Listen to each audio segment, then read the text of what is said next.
got into you? You heard me ask as you came in, who would kill Withers? You also heard Millicent make a comment, an unguarded comment. Well, what of it? Very little.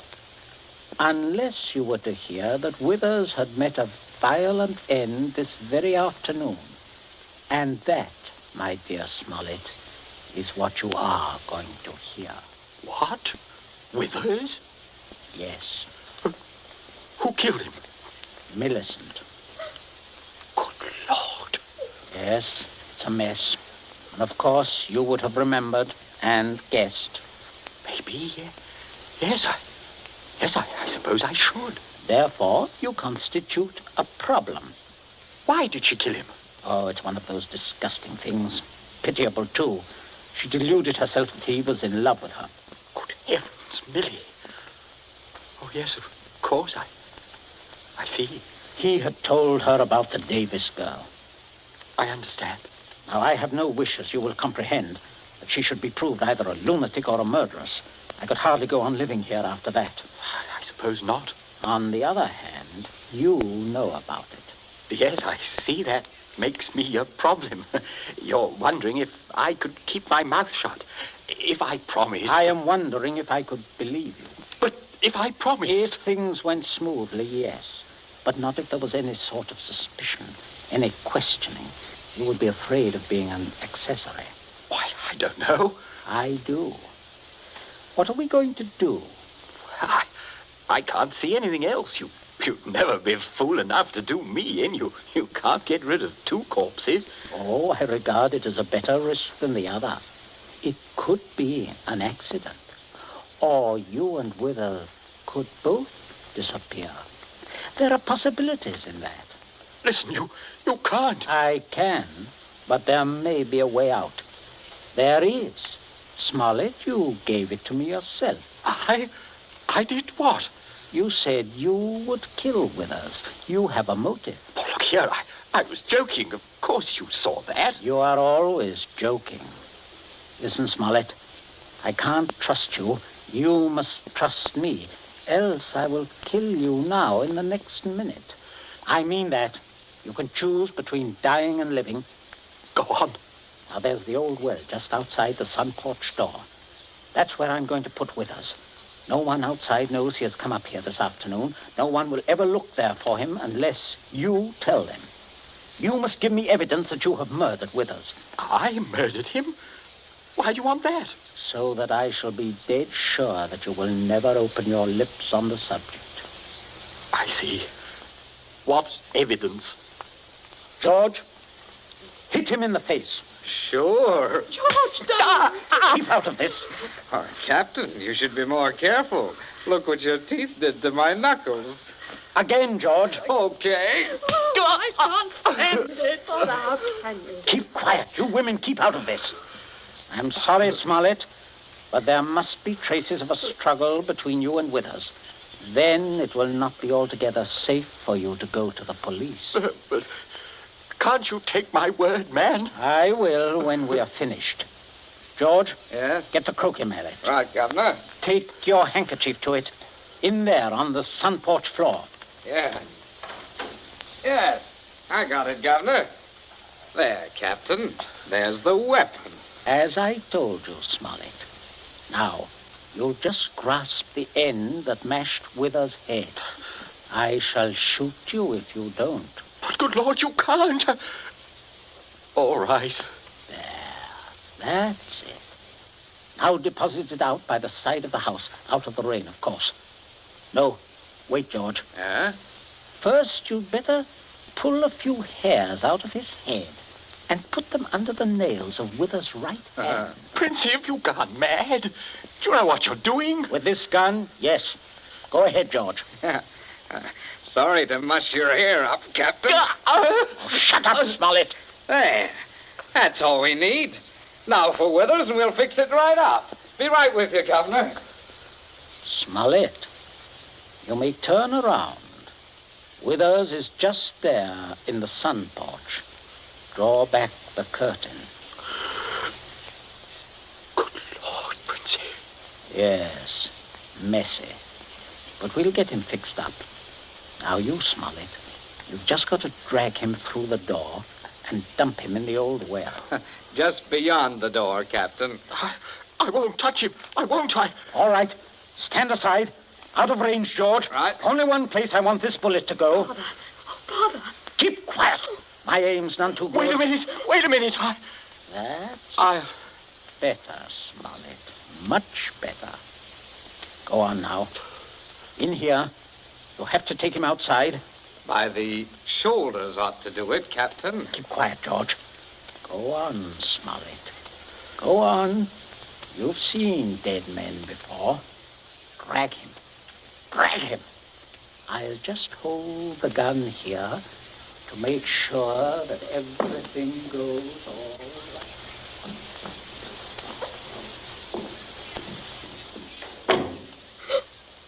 Oh, Mother, come away from the dim window, dear. Don't look. But, Captain Smollett, your father is a very resourceful man, Millicent. I'm sure what he's doing is right. But the Captain, I can't stand it. You mustn't question your dear father. I say, are you two still at it? There's enough trouble around here without blubbering. I'm not blubbering, George Princey. So, you see, Smollett, everything is perfectly safe. They'll never look in our well. You see how safe it is? I guess it is. Oh, good heavens, man, you're dripping wet. Why didn't you slip your raincoat on? Tea ready, my dear? In just a minute, dear. I'll ring for Bridget. Exactly what you need, Smollett. Cup of tea. Best thing in the world to ward off a cold. Sit down, won't you? Oh, don't mind getting the chair wet. Cigarette? Help yourself. I stick to my pipe, you know. Funny how... Princey, everything's hot, ma'am. Oh, Bridget, yes. Put the tray in front of me here, on the table. Yes, ma'am. That's it. I say, Captain, you've gone and cut your lip. I just knocked it. Oh, how dreadful. Here, Bridget, Yes, give ma'am. the captain this cup. No, thank you. I rather think I'll be running along now, if you don't mind. Oh, Captain Smollett, without any tea. If you don't mind, Mrs. Princey, if I could just have my raincoat. Oh, I'll get it for you, Captain. Oh, this is very distressing, Smollett, very. Oh, I'll be all right presently, I'm sure. Here we are now. Let me help you. Oh, thank you, young man. There. Better go out the front way, Smollett. Walk is dry. Oh, let me hold the door for you, Captain. Don't worry, old fellow. Don't worry at all. No, I... Good afternoon. Nothing serious, I imagine. A little rest and he'll be as right as rain. By the way, Millicent, you're not looking any too well. No, not well at all. I'm sure it was that croak he caught. Being outdoors in weather like this is simply foolhardy. The mater's right, Millie. You saw what happened to Captain Smollett. Oh, come along, dear. I shall give you a hot foot bath and put you to bed. And a couple of days in bed, and you'll be fine again. Get plenty of rest, Millicent, and don't worry about a thing. That's the best cure. Well, I guess I'll have a little rest too, Governor. It's a fine afternoon for a nap. Indeed it is, son. Well, enjoy yourself. I'll see you later. I'll see you all later.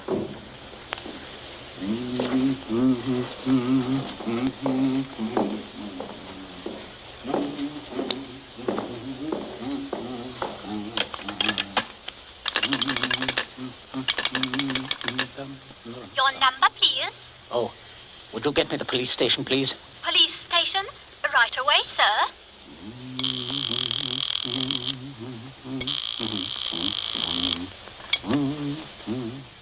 Police headquarters, Sergeant Yancey speaking. Oh, hello, Sergeant. This is Prince here, Abbott's Road. I believe you know me. Oh, indeed I do, Mr. Princey. Sergeant, a horrible thing has just happened. Quite extraordinary. Murder, in fact. Murder? I'm afraid it looks rather bad for a close friend of ours, unfortunately. We saw him do it. I think you'd better send someone over right away. Well, our man should be there right about now, Mr. Princey. I beg your pardon? I say, our man should be there now. Constable Martin has his post right below your house there. Just rang in. Seems Captain Smollett was with him. Captain Smollett? He reported some rather queer goings-on at your place. The but I certainly didn't understand it was murder. Just don't touch anything, Mr. Princey. And don't worry. Don't worry at all. No. No. I won't, Sergeant. Thank you. Governor, where are you? There's a man I'm right outside. here. Stop shouting. We have some visitors, Governor. Oh, yes. Yes, I can see that. Well, Constable, good afternoon. Good afternoon, Mr. Princey. And Smollett, I say what a remarkable fellow you are, coming back like this. Here to reenact the crime? Only the one against me, Princey. The one against the curate I'll leave to you people. Extraordinary sense of humor. Mr. Princey, I just had a look at what's in your well. Not a pretty sight, that. Not pretty at all. Yes, Captain Smollett was thorough, if nothing else. You saw him when he did it, sir, out in the back? Oh, quite. We were just returning from a walk. Smollett evidently had been laying for the curate, hiding out in those bushes by the road, I imagine. He was never inside this house? Never. And you say, Captain? I say that while I was inside this house, a guest of the family, I was coerced into dragging the curate's body outside and dumping it in the well. Well, there we are. Not entirely, Constable. I'll just remove my raincoat. There. And demonstrate how damp I got my clothes when I went outside without it. No. That's interesting, isn't it? Quite. He undoubtedly removed his coat at some point between here and your post. I might as well tell you that his weapon, a red croquet mallet, is out by the side of the house. I shouldn't be at all surprised, but that you'd find his fingerprints all over it. All over the end of the mallet, Constable. The end that mashed Withers' head. And not the end I'd have had to grasp in order to do the mashing. Governor. That's a decent try, Smollett, but it won't work. There must be other evidences, Constable. You'll undoubtedly find them when you examine the body. Oh, he means my hair under Withers' nails. Well, sir, if you look carefully, I believe you'll find a few of my precious hairs under his son's nails, too. Here, what are you trying Shut up. Constable, this is an utter waste of time. So far as the violent struggle between Smollett and Withers is concerned, Smollett's face speaks for itself. Quite eloquently, I believe. Oh, but no more eloquently than your son's knuckles. As you see, Constable, a fresh abrasion. He did that on my teeth. Or did he? What? I say, or did he? He might have done that on Withers' teeth. Oh, I see. I see what you mean. But I didn't. Governor, he said I... Oh, keep still, you nitwit. Let me think. As a matter of fact, George, the more I think of it, the more I'm convinced it was your voice I heard. Quite a vigorous quarrel. Something about the curate jilting your sister. Oh, don't be ridiculous, Smollett. Very well, Princey. If your son didn't do it, who did? That's what I'd like to know. How about it, Mr. Princey? Well, that is a sticker, all right. George, my boy, it looks like you're elected. Elected? What do you mean? I didn't do it. Why, I had nothing to do. Keep your mouth shut, will you? I won't. I'm not going to take the blame for her. Millie did it. She did it with that mallet. I saw her. You could prove that? Prove it? Yes. Her fingerprints on the mallet. The handle. Why, George, don't you remember when you made me touch the mallet? When you picked it up with your handkerchief? No, George, I'm sure you wiped that handle clean. Oh, well, I could hardly expect you to remember that if you can't even remember killing the curate. Governor, I told you to keep still. But, Governor, you're not going to turn me over. As long as I can remember, George, you've been a trial and a tribulation to me. Governor, You shouldn't have done it, son. You really shouldn't. No, George, that was definitely wrong. I say, Princey, I think I'll have that cup of tea after all. Nothing like it in weather like this. Wet Saturday, from the short story by John Collier. You have just heard the second in Columbia's new series, a series designed to bring you the best in thrill entertainment. Outstanding dramas from the field of fiction and radio, stage and screen. Dramas of pure suspense.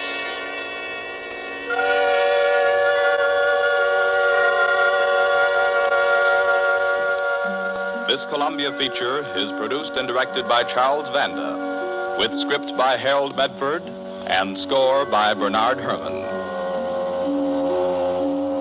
Be with us again next week at this same time when we present Suspense. This is the Columbia Broadcasting System.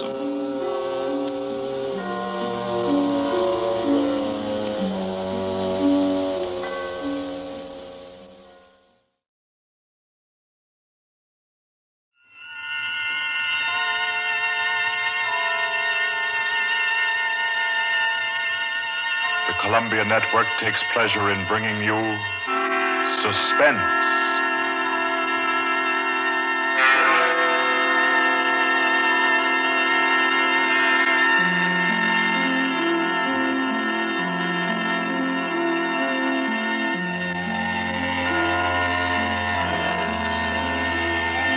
Suspense, Columbia's play theater of outstanding thrillers, produced and directed by William Spear and scored by Bernard Herrmann.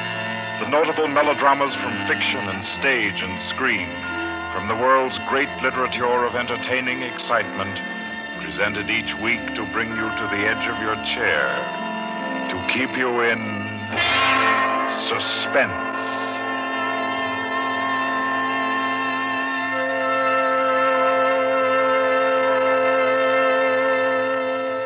Tonight's adventure in suspense is from the pen of Dorothy Sayers. She called it The Cave of Ali Baba. Like the tale told by Scheherazade, a distinguished ancestress in the storytelling art, Miss Sayers' thriller deals with 40 thieves and with 2 magic words. For your uneasy listening, then, Suspense presents The Cave of Ali Baba.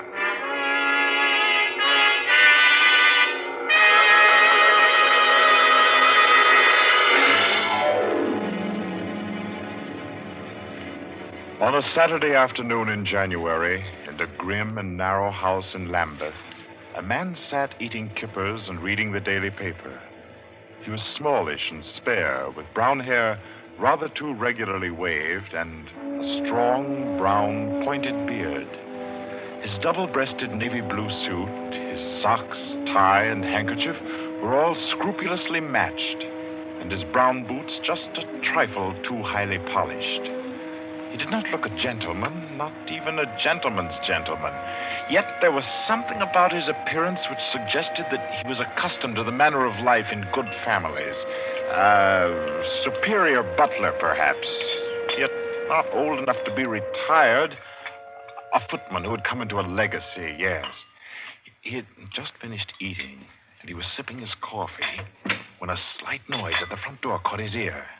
Swiftly, too swiftly for a quiet little man sitting eating kippers and reading his paper on a Saturday afternoon, he sprang up. He dashed through the small hallway and he flung the door open. Of course, no one in sight. The society is at least dramatic in its delivery of its correspondence. And as if he knew what he would find, he shut the door and turned to the hat stand in the hall.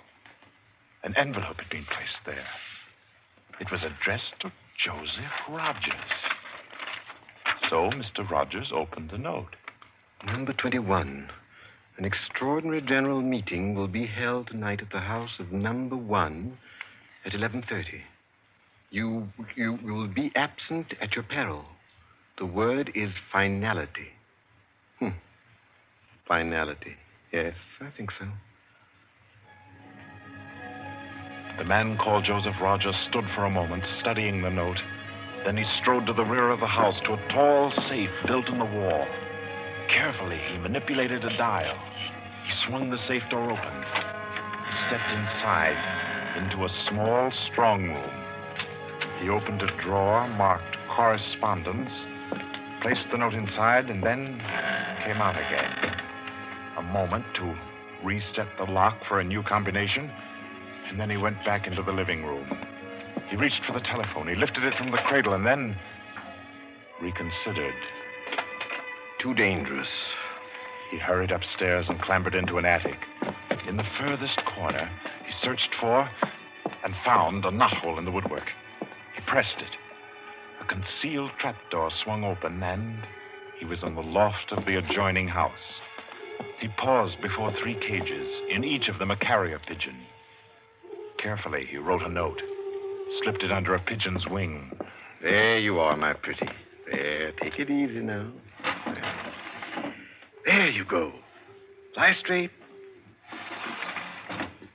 4:30. I'll send another pigeon at 5 and the third at 6. I should have my answer by 9:30 at the latest. Oh, I forgot one thing most important. Mr. Rogers moved through the trapdoor, back into the attic of his own house, and once again he stood before the tall safe built in the wall. He opened the door, stepped into the strong room, moved for a moment quietly in the dark, and then spoke gently. Now, be good, my sweetheart. I'm depending on you. Open sesame. Come on now, old thing. Open sesame. Open sesame. That's better. That's very much better.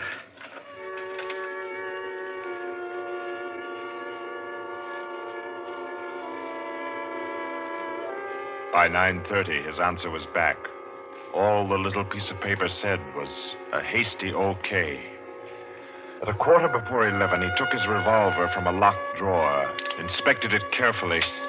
Yes, loaded it with cartridges from an unbroken packet, and left the house. He walked quickly, keeping well away from the wall. And when he climbed on a bus, he sat next to the conductor, where he could watch all who got on and off. By 25 minutes after 11, he was out on lonely Hampstead Heath, pausing in the shadow of a large tree to adjust a black velvet mask on which, in white thread, was stitched the number 21. Then he stepped briskly to the door of the villa that lay before him and...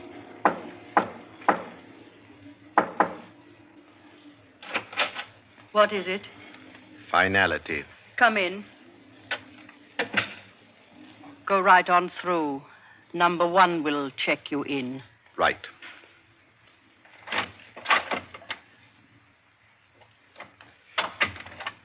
$21, sir. Lift your mask. Very well, 21. You may go on to the meeting room. Thank you, sir.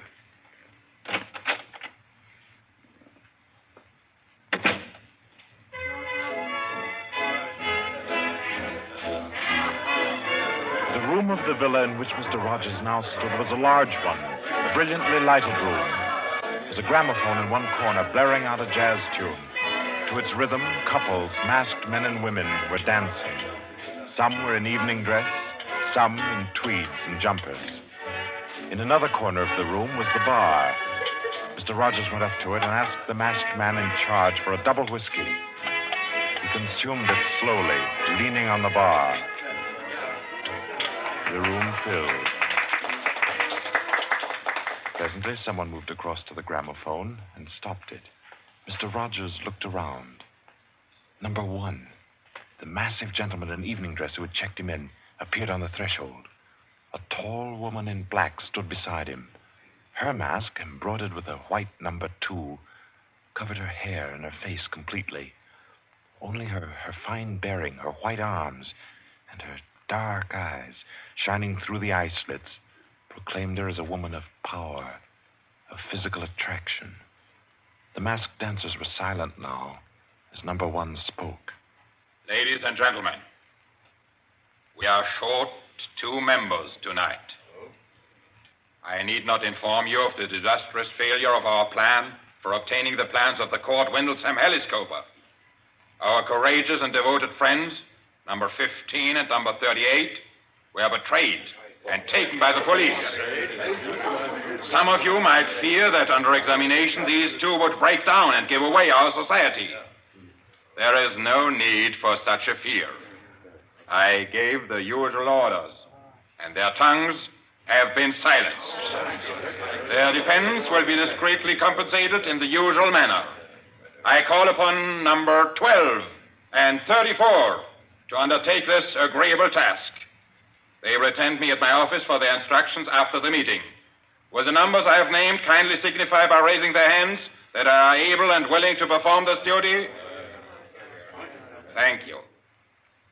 Ladies and gentlemen, please take your partners for the next dance. gramophone struck up again. Mr. Rogers turned to a girl near him in a red dress. She nodded, and they slipped into the movement of a foxtrot. The couples gyrated solemnly and in silence. Their shadows were flung against the blinds as they turned and stepped to and fro. The girl in red spoke to Mr. Rogers. What's happened? I'm frightened, aren't you? I feel as if something awful was about to happen. It does take one a bit short. Number one's way of doing things. But it's safer like that. Oh, those poor men. No talking, please. You know the rules. Sorry. In silence, the dance continued. And then it came to an end. And then when it had finished, the dancers came again to where number one sat and waited with tense eagerness for him to speak. Ladies and gentlemen, you may wonder why this extraordinary meeting has been called. The reason is a serious one. The failure of our recent attempt was no accident. The police were not on the premises that night by accident. We have a traitor amongst us. This last failure was not the first. You'll remember the unfortunate way in which the affair of the Dinglewood pearls turned out. And there were others. However, I am happy to say that our minds can now be easy. All these troubles have been traced to their origin. The offender has been discovered and will be removed. The misguided member who introduced the traitor to our ranks will be placed in a position where his lack of caution will have no further ill effects. There's no cause for alarm. Ladies and gentlemen, please take your partners for the next dance.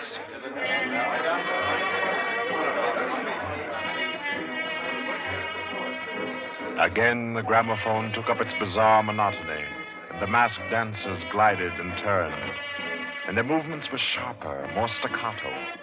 The girl in red was claimed by a tall mask in evening dress. A hand laid on Mr. Rogers' arm made him start. A small, plump woman in a green jumper slipped a cold hand into his. The dance went on.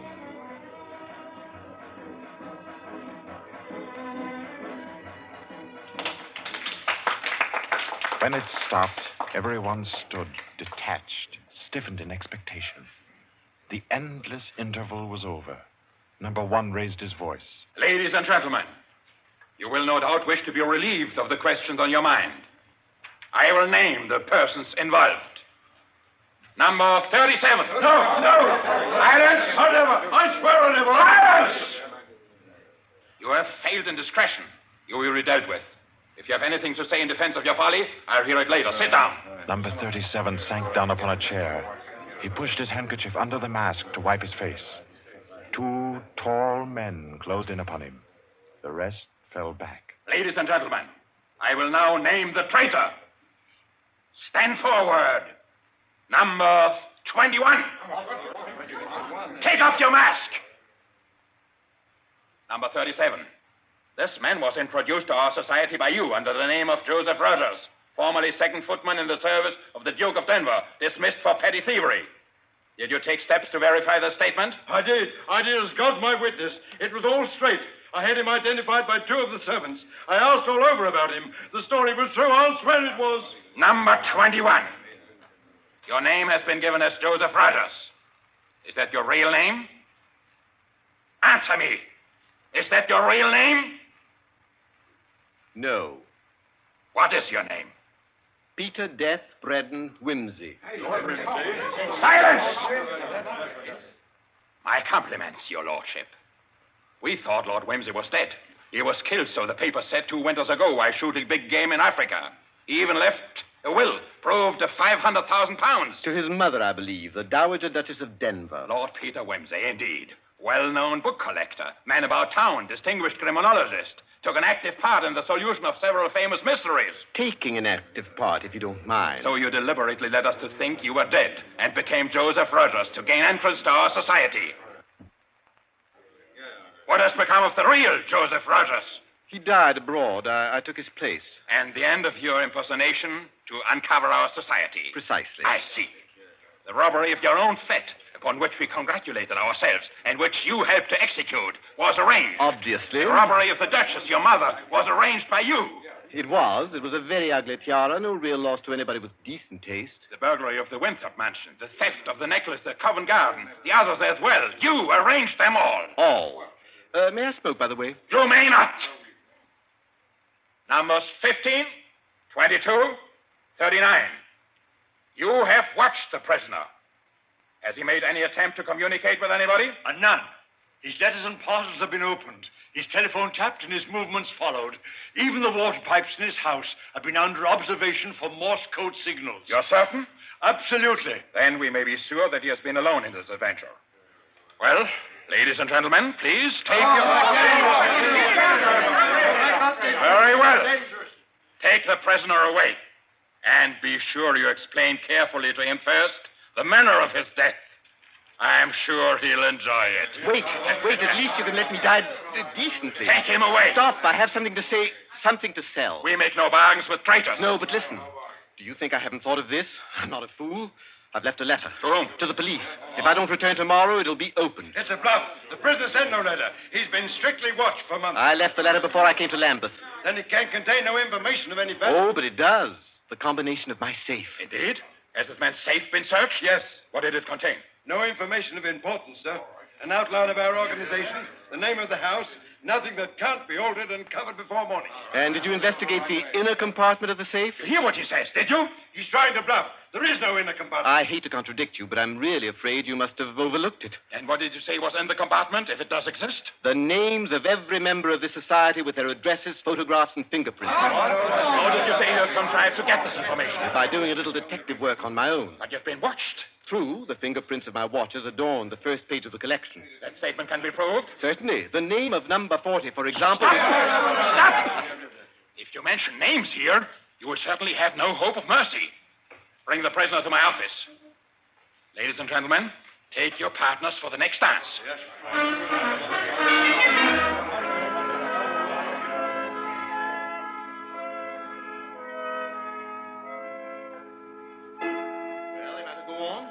Prove that I know your gang from number 1 through number 25. Do you want me to prove that I know the others as well? My lord, your story fills me with regret that you are not, in fact, a member of our society.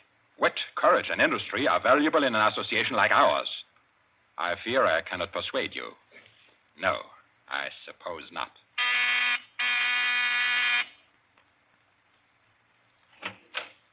Yes? Ask the members kindly to proceed to the supper room.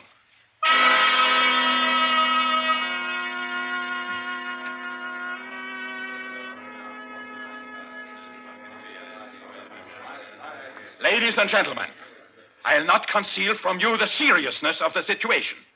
The prisoner has recited to me 25 names and addresses which were thought to be unknown except to their owners and to me. There has been great carelessness. Fingerprints have been obtained. He showed me some photographs of them. He tells me that the book of names and addresses is to be found in the inner compartment of his safe, together with certain letters and papers stolen from the houses of members, and several objects with fingerprints. I believe he tells the truth. He offers the combination of the safe in exchange for a quick death. I think his offer should be accepted. What is your opinion, ladies and gentlemen? The combination is known already. Fool! This man is Lord Peter Wimsey, a scientist of crime. Do you think he will have forgotten to change the combination? Oh, I say give him the promise. Time's getting short. You agreed? It's a bargain, Wimsey. What is the combination? The word of the combination is unreliability. And the inner door, the inner compartment? In anticipation of the visit of the police, the inner door is open. Good. Number 12 and 36. You will go to the prisoner's house and... Why should any more members... That's right. I agree. Nobody ought to be trusted. Then what, ladies and gentlemen, do you suggest? You go yourself. You're the only one that knows all the names. You go yourself. I second that motion. Is the wish of the meeting, then, that I should go? No. I say no. No, don't go. Number 1 is our president, the head and soul of our society. If anything should happen to him, where should we be? You've all blundered.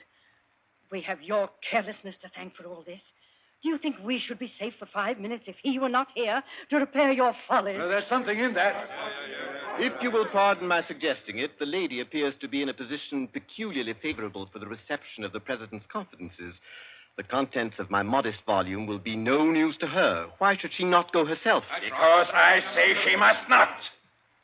If it is the will of the meeting, I'll go. Give me the key of the house. Here. Is your house watched? No. If I have not returned in 2 hours, act for the best to save yourselves. And do what you like with the prisoner.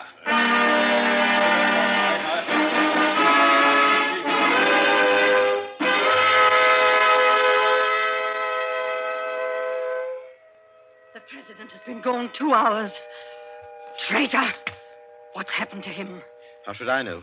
Perhaps he's looked after himself and gone while the going was good. Liar! Oh. He'd never do that. What have you done with him? Speak, or I'll make you speak. I can only form a guess, madam. I'm afraid that your president may quite inadvertently have left the door of the inner compartment closed behind him, in which case... Yes? Well, let me explain the mechanism of my safe. The inner compartment has 2 doors. The outermost opens outward with an ordinary key. Oh, do you think that the president is so stupid as to be caught in an obvious trap? Undoubtedly, he will have wedged open that inner door. Undoubtedly, madam. But the sole purpose of that inner door is to appear to be the only one. Hidden behind the hinge of that door is another, a sliding panel, also left open. Inside the compartment is the big, heavy ledger containing all the information about this society. This ledger lies on a steel shelf. Do I make myself clear? Oh, yes, go on. The steel shelf is balanced on a concealed spring. When the weight of the book, the ledger, is lifted, the shelf rises almost imperceptibly, and in rising, it makes an electrical contact. Now, let me draw a picture. Your president steps into the inner compartment, sees the book, takes it up, anxiously to examine to see if it's the right one. The shelf rises, the electrical contact is made, and the steel panel behind him slides into place. He's trapped. You devil! What is the word that opens the inner door? Quick, the word. Do you remember the story of Ali Baba and the 40 Thieves? Uh-huh. Well, when I had this safe constructed, my mind went back, well, call me sentimental if you will, to my childhood. The words that open the door are open sesame. Oh. How long can a man live in this devil's trap of yours? Oh, I should think he might hold out for a few hours if he didn't use up all the oxygen by hammering and yelling. I imagine if we go there at once, we'll be able to get him out all right. I'll go myself. I think you'd better take me with you. Why? Well, I'm the only person who can open the door. But you've given me the word. Yes, you have the word. But this door of mine, I'm rather proud of it. You know, it's my own invention. It's the latest thing. It will open to the words open sesame, all right. But to my voice only. Your voice? I'll choke your voice from my hands. Don't. What do you mean, your voice only? Don't clutch my throat like that. You'll wreck my voice, and then the door might not recognize it. There, that's better. The door got stuck for a week once, and when I had a cold. Is what he says true? Is it possible? Perfectly possible, madam. It'll have a microphone arrangement. Could be done also with light vibrations. We must let him go. Take the ropes off him. Let him go? Nothing. He doesn't go to blab to the police. The president's done in, that's all. And we'd all better make traps while we can. It's all up, boys. Right. Chuck this fella down the cellar and fasten him in. I'll go and destroy the ledgers. 32, you know where the switch is. Give us a quarter of an hour to clear, then you can blow the place to glory. No, you can't leave one to die. He's your president, your leader. I won't let it happen. I won't. I'll free this man myself. Here, none of that now. Let me go. Let go of me. Think, Lobster, think. It'll be light in an hour or two. The police may be here at any moment. Police? Oh, yes. Yes, you're right. No, we mustn't imperil the safety of all for just one man. He himself would not wish it. Throw this man in the cellar and let's get out of here while there's time.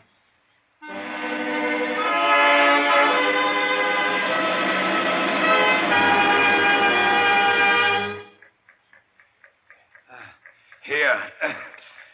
This is good enough. Leave him here. Right. Let's go. Hey, you chaps. Yeah? Should have gagged him. I say, it's lonesome down here in this cellar. You might at least leave the light on. Don't worry about the dark. They're taking you here as the time fuse for the bomb that's going to blow out this place. It's all set. You won't have long to wait. Not long.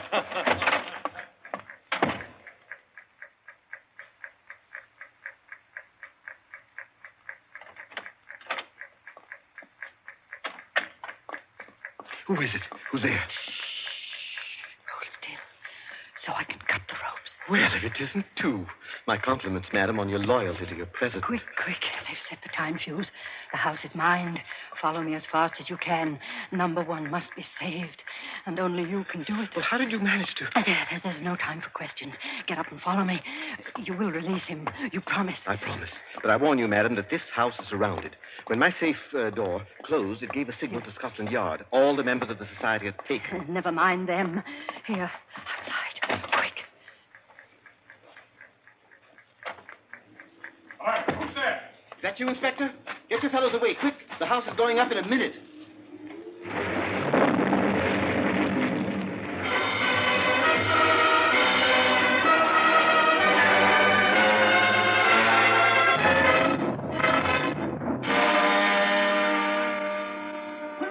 Lord Quincy!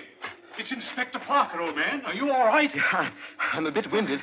What happened, Inspector? Oh, about half a dozen of them got blown up. The rest we bagged. Hurry, we must hurry. Who's this? One of the gang. She's called number 2. We must save him. We must. Golly, I clean forgot the gentleman in the safe. Parker, where's your car? It's down the lane. Send one of your men down to get it. Right. Johnson, bring that car here. Yes, sir. I've got the number 1 of the whole company quietly asphyxiating at home. I promised we'd get back and save him. He's the bloke that we've been wanting. The man at the back of the Morrison case and the Hope Wilmington case and hundreds of others.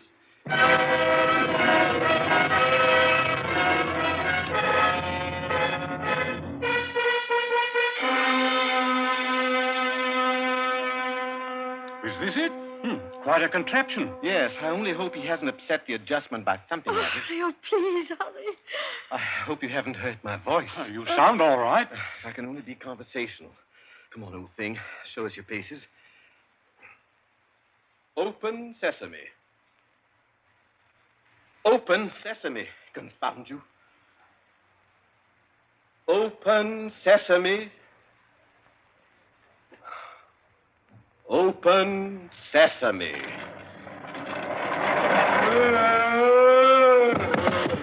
He's dead. Let me see. No, he's not. He lived to stand his trial.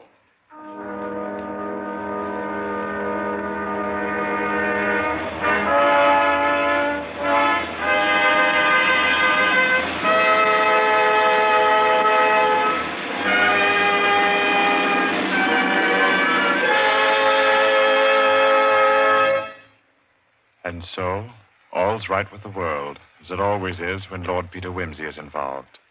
The Cave of Ali Baba by Dorothy Sayers was the story which gave us tonight's Suspense. Suspense is produced by William Spear. Our guest director for this evening was Robert Louis Sheehan.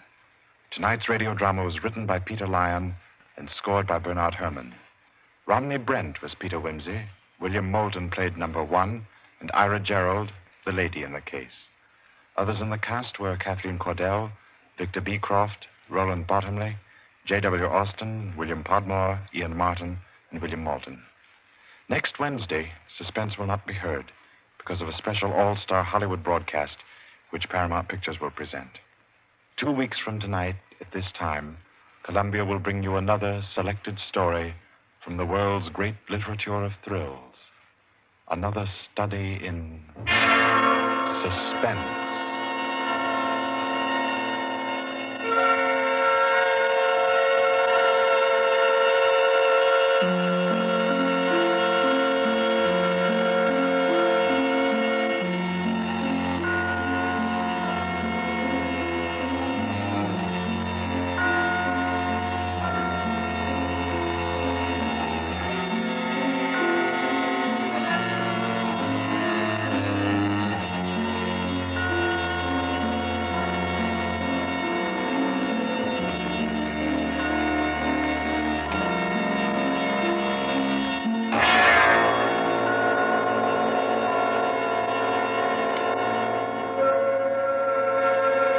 This is Barry Kroger, and this is the Columbia Broadcasting System.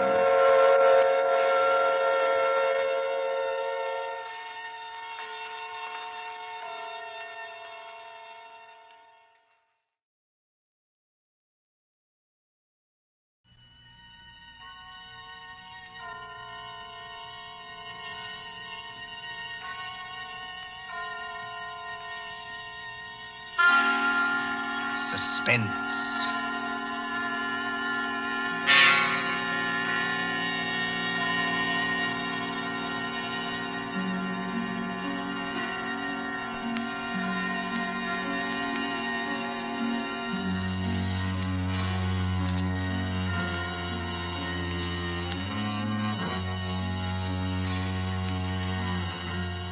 The thrill of the nighttime, the hushed voice and the prowling step, the stir of nerves at the ticking of the clock, the rescue that might be too late, the crime that is almost committed, mystery and intrigue and dangerous adventures.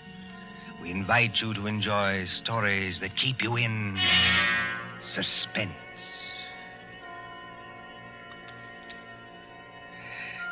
Can a man stake his life against $25,000?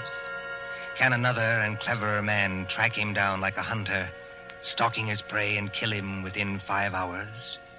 Can you make a bet with death and win? For Suspense, tonight we present Will You Make a Bet with Death by John Dixon Carr.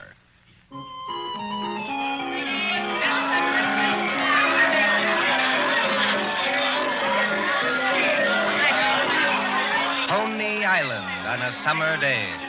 There's the beach, bright colored with bathing suits. There's the boardwalk, all straw hats and summer dressing. There's the Ferris wheel and the roller coaster. There is all humanity eating hot dogs and having a good time. And over there, beyond that souvenir shop, is the haunted mill. You get into a little boat. You float through a narrow tunnel into the dark while witches scream. But that fools nobody, does it? There couldn't be any real terror, could there? While the bands are playing and the crowd goes by and... Ladies and gentlemen, a unique attraction. It hurts me to see you stand there and miss this. Only 10 cents, 1 dime, the 10th part of $1 to go through the old haunted mill and get the thrill of your lives. An overstatement, if you ask me.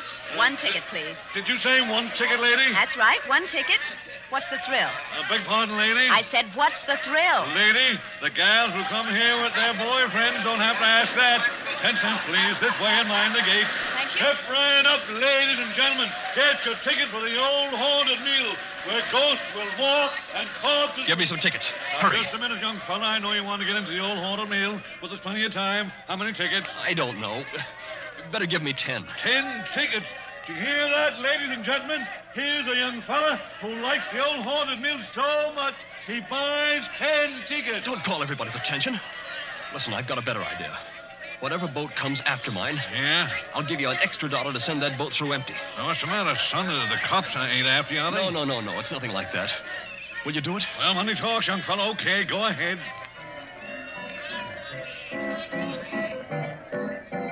Isn't there an empty boat here? Well, really? You've got such a great objection to riding in the same boat with me? Oh, I'm sorry. I didn't mean that at all. Don't misunderstand. Then you'd better get in if you want to go. This boat's starting to move. Yeah, I better sit down. You certainly had. Look here, I want to apologize. That's quite unnecessary. This place is rather childish anyway, isn't it? Yes, isn't it? But I've seen everything else, so I may as well see this. Here we go in the dark. What was that? One of the ghosts, I imagine, from a machine. It sounded like him laughing. There isn't anybody in the boat behind us, is there? Oh, I can't see. It's pitch dark. Listen, Miss... My name is Andrews, Betty Andrews. If it's customary to exchange names in a place like this. Mine's Pendrell. Bob Pendrell. Did you say Pendrell? Yes. Do you know it? Oh, no, not exactly. It's an unusual name, that's all. I don't want you to think I'm out of my mind, though I very nearly am. But I've got 5 hours to go. It's just 5 hours. At the end of that time, either I'll have won $25,000 or else... Or else? Or else I'll be dead. You know, I wish I'd kept you away from this boat. Well, there's nothing to get alarmed about. For you. I can't tell you much, but I had to tell somebody that or I'd have started yelling. There's just one other thing. Is there? In these places, they've usually got little dim-lighted rooms along the way. Yes, Exhibits. boats and things. Yes. Well, when we come to one, I'm going to get out of this boat and hide there. Just don't get alarmed, and don't tell anybody when you go out. But why should you do that? I think I see a light ahead. There is a light, but... Dim, too. That's all to the good. Yes? We're coming around the corner. Look, I'm going to have company when I get off. A waxed dead man on a pile of straw. Oh, I hope I can stand these noises. Goodbye, Betty Andrews. I wish we'd met at a different time. Mind the boat! Here, what are you doing? Getting out, too? Don't be an idiot. What's the idea? You need looking after, Mr. Pendrell. And if we must hide, I suppose this is as good a place as any. I won't have it. Quick. There'll be more boats along. Over behind that dead man on the straw. He'll hide us. Hurry. Well... Now, Mr. Pendrell, in the queerest place I ever get into, please tell me what this is all about. I can't tell you. You said it yourself. If you don't tell somebody, you'll go crazy. Maybe you're right. It's against the strict terms of the bet. But this is the last day. And I tell you, I can't hold out any longer. Lower your voice. There's a boat coming.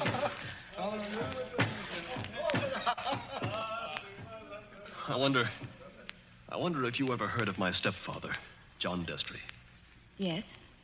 I imagine everybody has. He's a millionaire, and I'm not.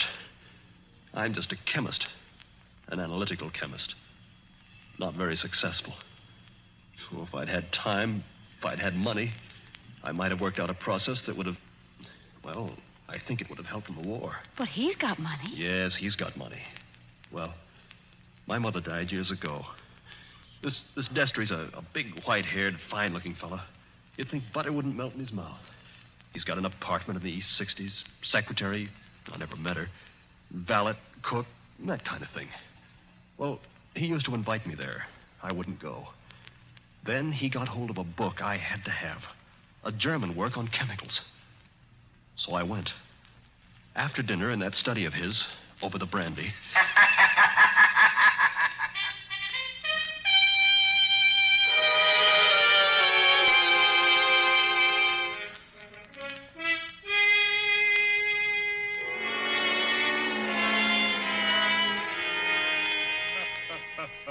Oh, my dear Robert, you're quite welcome to the book. Don't mention it.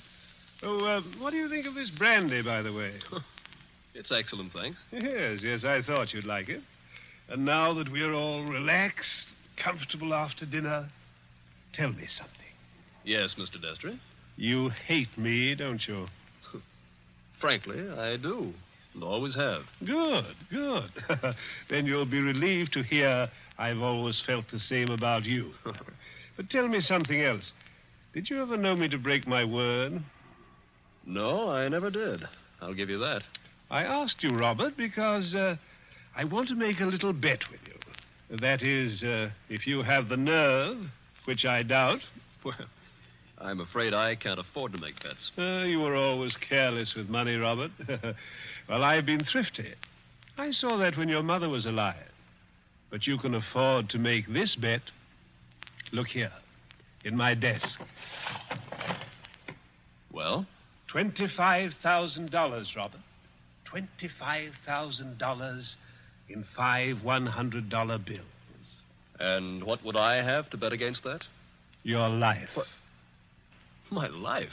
There's the money in the drawer. Look at it. What wouldn't you give for that money? What wouldn't you give to have it for this precious work of yours that you're so fond of and that you've failed in miserably? So far I've failed, yes. Oh, I've had a fairly good life as lives go. My heart isn't as good as it might be, but the doctors say I'll last a little while yet. But before I go, there's one pleasure, one little exquisite thrill for me to experience. I want to commit a murder. Yes, I said a murder.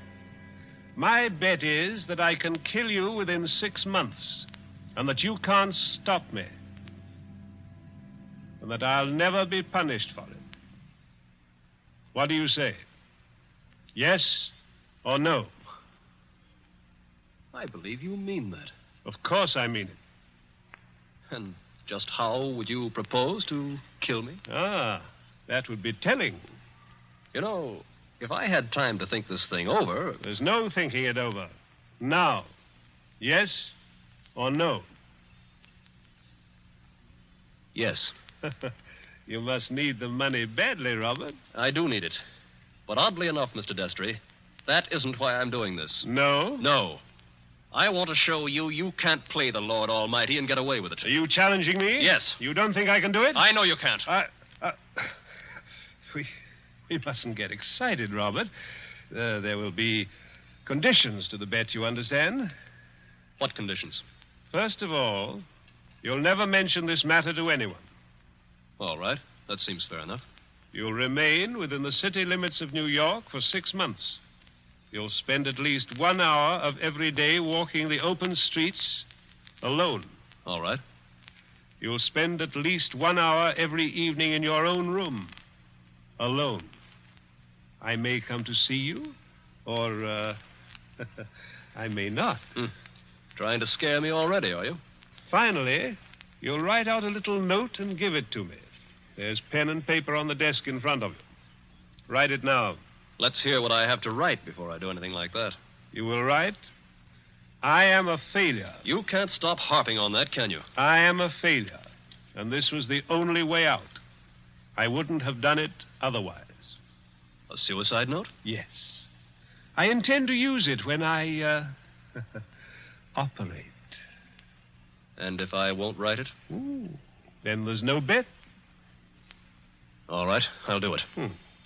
It's now, let's see, 9 o'clock on the night of January the 10th. If you're alive and not in a madhouse... Does that go into the bargain, too? Yes. At 9 o'clock on the night of June 10th, given those conditions, you will receive $25,000. Can't you hear the dice rattle, Robert? You're playing with death now. I know it. Aren't you going to finish your brandy? No, thank you. Oh, then pour it back into the decanter. You heard me. Pour it back into the decanter. If you were as careful as I am, you wouldn't be where you are now.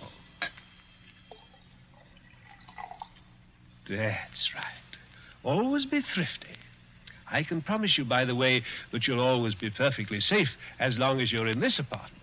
But that's the only concession I make. I notice your hands are steady at the moment.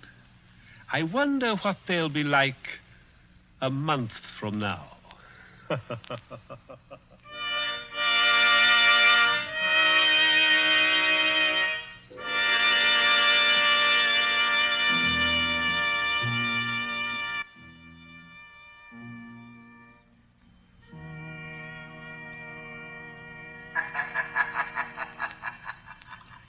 So you were fool enough to make a bet with John Destry. Listen, Betty. I want to tell you what else happened the same night. I got on a Fifth Avenue bus and started to look through that book that Destry gave me. It was a book that I wanted about poisons. Well, just as I opened it, I felt something sharp prick my fingers. I looked down, and my hands were covered with blood. He had sewn safety razor blades in a line down the inside edge of the cover. Oh, no. Yeah. A little white card fell out of the book, and I read it. It said, "See how easy it is to take you off guard? Those razor blades aren't poisoned, but they might have been. Take warning." Betty, that was 6 months ago. 6 months less 5 hours of careful, refined torture. And now, I've got only 5 hours to go. What's he done in the meantime? Nothing. Nothing. I don't understand. Nothing at all. That's the cleverness of it. He's left me waiting. Expecting something. Expecting it every hour of the day or night. Once at the laboratory where I work, I opened a box that I thought was from a chemical supply house. And a Mexican tarantula, one of those furry spiders about as big as your fist, ran out across my hand. It was a toy tarantula. He enclosed a card asking whether I didn't admire it. Bob, this can't go on. I used to think I didn't have a nerve in my body. I could hold a test tube at arm's length absolutely steady for minutes at a time. Now look at me. Don't, please, don't. But the waiting's almost over now. Walking the streets, wondering who's behind you. Sitting alone at night, listening for every step on the stair.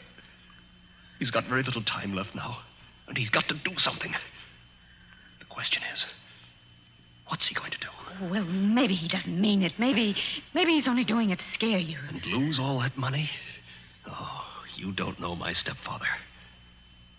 Listen. Huh? I don't hear anything. That's just it. There's no sound of running water. The boats have stopped. Then we're all by ourselves in here. All with him. Yes.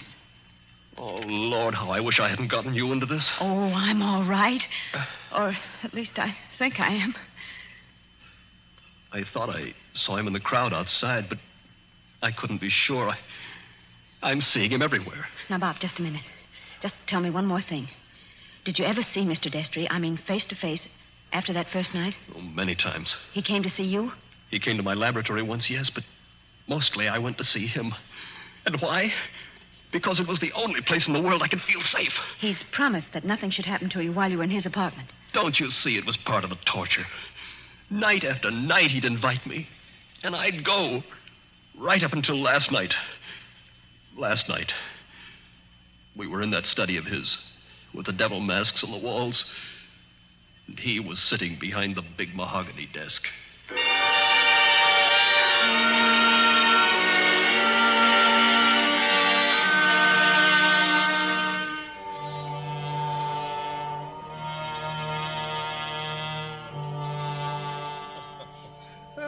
My dear Robert, I'm pleased and even touched to have you here on the last night before you... Why don't you say die and get it over with? Oh, well, let's not say die. No? The clergy contend that we never die. We only change. No. Now, let that be a consolation for you. Must you be going so early? There's that 1 hour at home rule to our bet, if you remember. I remember. You're keeping to the rule. Yes, and I mean to beat you at this if it's the last thing I ever do. The last thing I ever do. That's an unfortunate choice of phrase, Robert. My boy, you haven't a chance. Something's going to happen to you within the next 24 hours when you least expect it. Will you answer me one question? If I choose. Have you decided how you mean to kill me? I decided that 6 months ago. And you still think you can get away with it? It's a method which has never been known to fail. I give you my word of honor on that. Is it sudden? Yes, and no. Wouldn't you like to know what it is? Good night, Mr. Destry. I think I'd better be leaving. No, my dear boy. You mustn't go yet. Sit down. Pour yourself a glass of brandy. No, thanks. Then perhaps you wouldn't mind pouring me a little. My doctor allows brandy, though I'm forbidden spirits. I notice your hands are shaking quite a good deal. They weren't like that 6 months ago, were they? No. You were full of confidence then. Oh. And it grieves me to see you waste tobacco by lighting a cigarette and putting it out immediately. Oh, it's no use lying to you. But I'm going to beat you just the same. You wouldn't like to back out now? After what I've been through? You'd still have your life. I'll keep it, thanks. That's very unwise of you, Robert. Still, you must decide. Oh, I was expecting my secretary a little later to dictate some letters. But now, I think I'll leave her a message that I've gone to bed and turn in myself. Tomorrow is likely to prove an interesting day for both of us. Here's your hat, here's your briefcase, and let me wish you a fond, peaceful, and happy good night.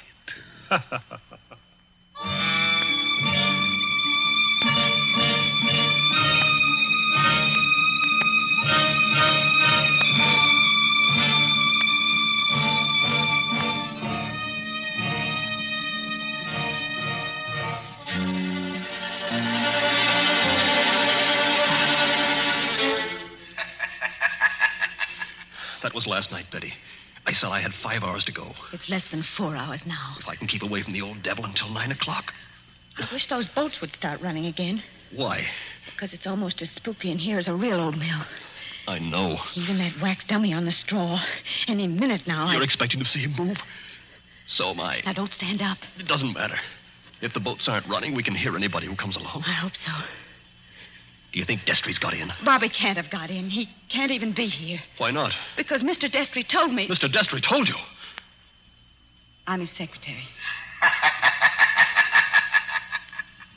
You know, Betty Andrews, I'm sorry it was you who did this. Did what? You can't guess, can you? Oh, Bob, I didn't come here to trap you or spy on you. If that's what you're thinking, I swear I didn't. No.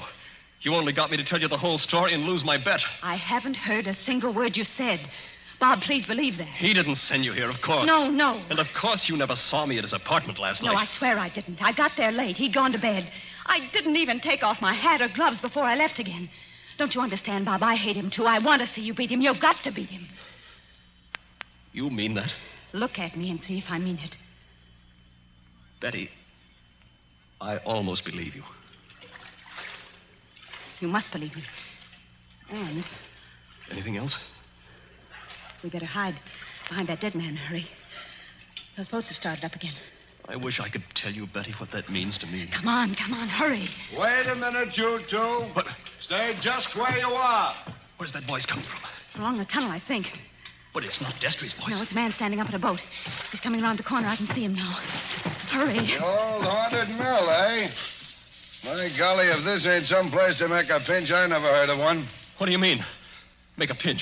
Just what I said. Your name, Robert Penderell? Yes. Who are you and what do you want? Police headquarters. You're to come along with me. I want to see you over in New York. About what? I wouldn't know, lady, but it might be about the murder of John Destry. Oh, no. Did you say the murder of John Destry? That's right. Somebody poisoned him last night with mercury cyanide. I wouldn't have got you at all, maybe, if the barker outside there hadn't thought the cops were after you to start with. Betty. Yes, Bob? He's beaten me. He hasn't beaten you. Oh, yes, he has. And I know now the weapon Destry was going to use in killing me. What weapon? It never fails. The electric chair. You mustn't talk like that. Don't you see? He never once intended to kill me in the way I thought. Are you coming quietly, Mr. Penderell? Just a minute. He's poisoned himself. But he's left evidence to show I did it. He's killing me the worst way possible. He's won the bet. The money doesn't matter now. If I'm in the death house for murder, what use have I got for all the money in the world?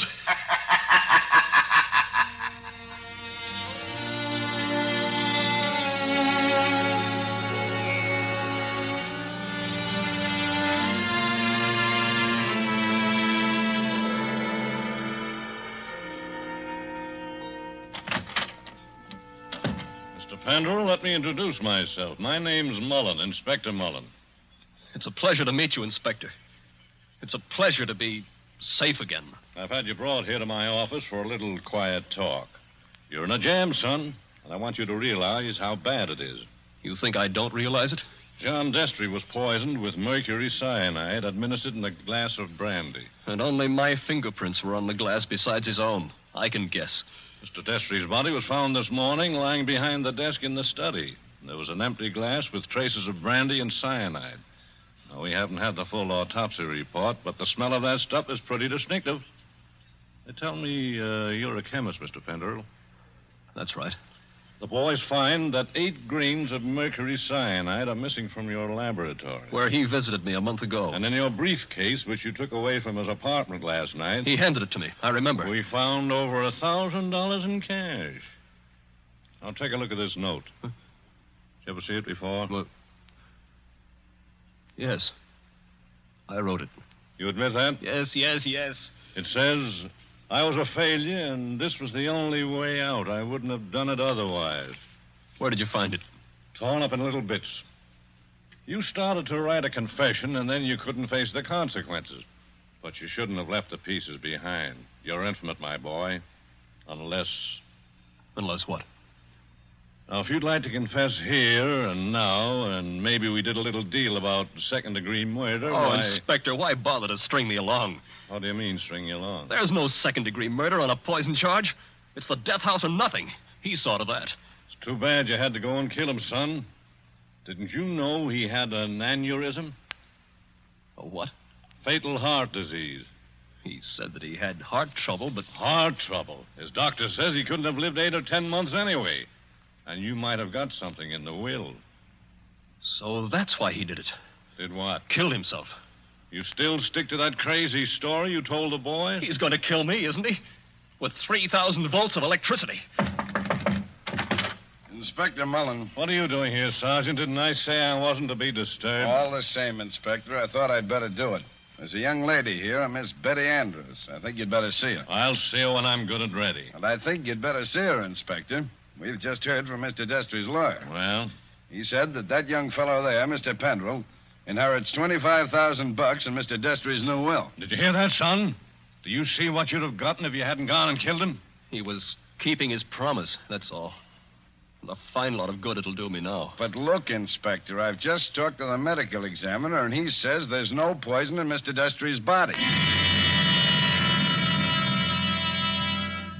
Say that again? There's no poison in the old man's body. Somebody's kidding you. An empty glass with the smell of mercury cyanide and a dead man with a congested face behind the mask? What did kill him then? Well, if you'd like to listen to Miss Andrews, Inspector, she's right here now. I think you'd better listen, Inspector. I've been trying to tell you all afternoon. Go ahead, Miss Andrews. I've been over and over it. But until they got the medical report, nobody would listen. Can you tell us what killed John Destry? Yes. Poison killed him. But the sergeant's just been saying there was no poison in the body. Inspector, will you listen? I was at Mr. Destry's apartment late last night. Well, so what? You didn't kill him, did you? The servant said he'd gone to bed. So I looked into the study to see if there were any instructions. Was Mr. Destry dead then? I don't know. I couldn't see his body because it was hidden behind the desk. I didn't even learn he was dead until late this afternoon. But I did see a full glass of brandy. A full glass, did you say? Yes. So I picked up the glass and poured the brandy back into the decanter. That's what he always made us do. And I didn't leave any fingerprints because I was still wearing my gloves. And that was the same glass you later found empty. But you still are not telling us what was the poison that killed John Destry. It was the poison in his own system. He worked out this plot to convict Bob Pendrell. Only just as he stretched out his hand to drink the cyanide... Inspector, I think I see it. It was his last great hour. He couldn't resist such gloating as he'd never known before. That's it. His heart wouldn't stand it, and he fell dead behind the desk. And I think, if you study the expression on his face, you'll find he died laughing.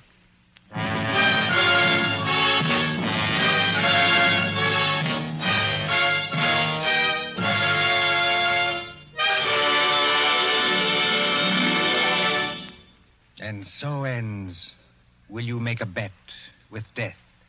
Tonight's story of Suspense. The part of Bob Pendrell was played by Michael Fitzmaurice. Betty was played by Leslie Woods. John Destry was played by Nicholas Joy. And in supporting roles were Ted DeCorsia and Charles Slattery. Again next Tuesday at 9:30 p.m. Eastern Wartime. A story dedicated to the thrill of the nighttime, the hushed voice, and the prowling step. Another adventure in suspense. William Spear, the producer, Mark Slobe, the director in the absence of John Dietz, and John Dixon Carr, the author, are collaborators on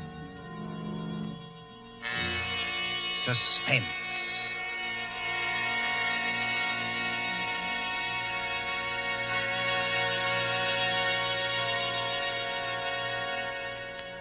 This is the Columbia Broadcasting System.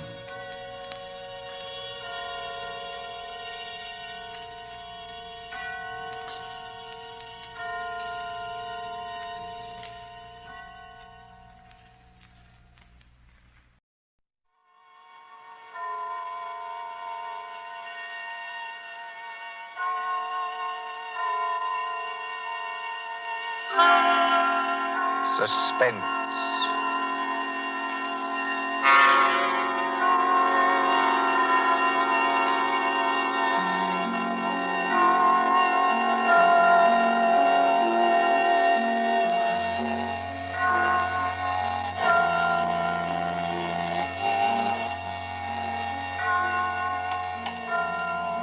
Now let's see.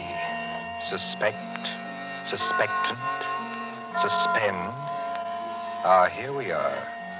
Suspense. The condition of mental uncertainty, usually accompanied by apprehension or anxiety.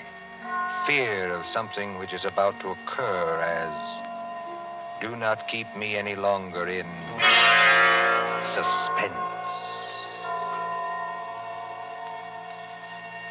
For our story of suspense tonight, we invite you to enjoy The Devil in the Summer House by John Dixon Carr.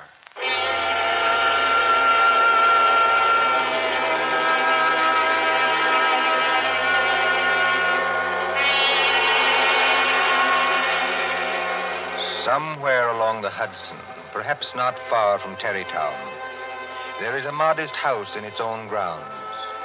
Behind it, in the spacious garden, stands a summer house of evil memory. More than 25 years ago, a man shot himself, or at least died, in that summer house. They found Major Kenyon with a scorched bullet hole in his head and the weapon beside him. But we are in the present now. The latticed summer house has grown heavy with vines, and only the other evening 2 men came into that garden at twilight, over the shaggy grass, as a storm was brewing along the Hudson. 2 men, the lawyer from New York. Who's there? And Captain Burke of the homicide squad. Easy, my friend, easy. I was just going to ask you the same thing. My name is Parker. I'm an attorney. You're not Captain Burke. Yeah, the very same and no other. I thought I recognized you, Mr. Parker. Must be something important to bring you so far from New York at this time of night. I was in Tarrytown anyway. I thought there'd be a housekeeper here, but I don't see any lights. You've got business here? Yes, in a way. Have you? I don't know. I'll tell you better after you tell me what brought you to a place that no one has lived in for 10 years. Tell me, Captain. Did you ever get an anonymous letter from a dead man? Did you? No, I can't say I did. The letter's anonymous. How do you know the man's dead? Because they're all dead. Every last one of them. Dead and under the ground, where they can't be hurt any longer. Look. There's the summer house where Jerry Kenyon used to work. There are the windows of the library and the dining room. Looking toward it. Confound this lightning. Makes the windows blaze, don't it? Jerry Kenyon hadn't a care in the world. Yet he shot himself. I'll show you the letter. Now, look, Mr. Parker, I couldn't read anything in this light. But if we can get inside the house Certainly we can get into the house. I was the family attorney. I've got the keys. Why should a dead person send me a letter?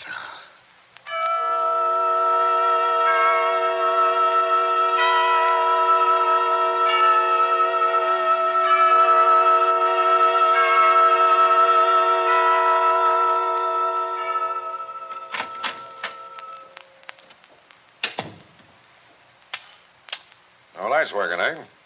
But you got a flashlight, I see. Came here prepared for anything, eh? This is the library. There were always candles on the mantel. Yes, there they are. Have you a match, Captain? Yes, I'll light them. That's better. Same old heavy furniture. Same old thick carpet. Same old globe map. Now, Mr. Parker, this letter that you were talking about. Yeah. Read it. Hey, wait a minute. This thing is dated November 2nd, 1918. That's right, and be careful of that paper. You see how old it is? But it was mailed yesterday. From where? I don't remember. I didn't keep the envelope. Read it. Dear Joe. In case you didn't know it, I'm Joe. Dear Joe, if you want to know how Major Kenyon really died... But we know how he died. It was suicide. Are you sure it was? Whoever wrote this letter doesn't seem to think so. If you want to know how Major Kenyon really died, look in the third drawer of the desk in the library. Press hard at the back of the drawer. Yours very truly. That's not signed. That's right. Now, you're sure you don't know who wrote that letter? This is the first time I've been back in this room, Captain. It was almost a home to me once. There's the chair where Isabel sat on the afternoon it happened. Isabel was Jerry Kenyon's wife. Beautiful woman. There's the door that the maid let me in by that afternoon. You know, Captain, seems to me they're all here tonight. Who?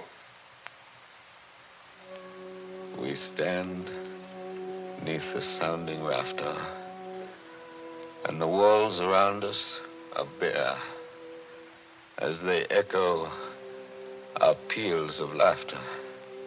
It seems that the dead are there. Yet we stand to our glasses steady. You know it? I was in my school reader. Well, how does the rest of it go? Yet we stand to our glasses steady and drink to our comrades' eyes. Here's a glass to the dead already. Hurrah for the next that dies. Excuse me, Captain. I don't know what's come over me talking that way. I was very fond of these people. Are you going to look in the desk drawer? This is a lot of nonsense. Then why are you here, Mr. Parker? Jerry Kenyon was always a happy man. At least that's what I always thought. Big, boisterous fellow. Yeah? He had a good position with Vitatone. You know, the phonograph company. Yeah, sure, I know. But he'd just been made a major in the Army. 1917. There was a war on then, too, if you remember. I remember. To make the world safe for democracy. Old days. Old heartaches. Old memories. I remember that blazing hot day in August when all the windows were up. I remember this room. And Isabel, that was Jerry's wife, sitting in that chair, knitting. I remember...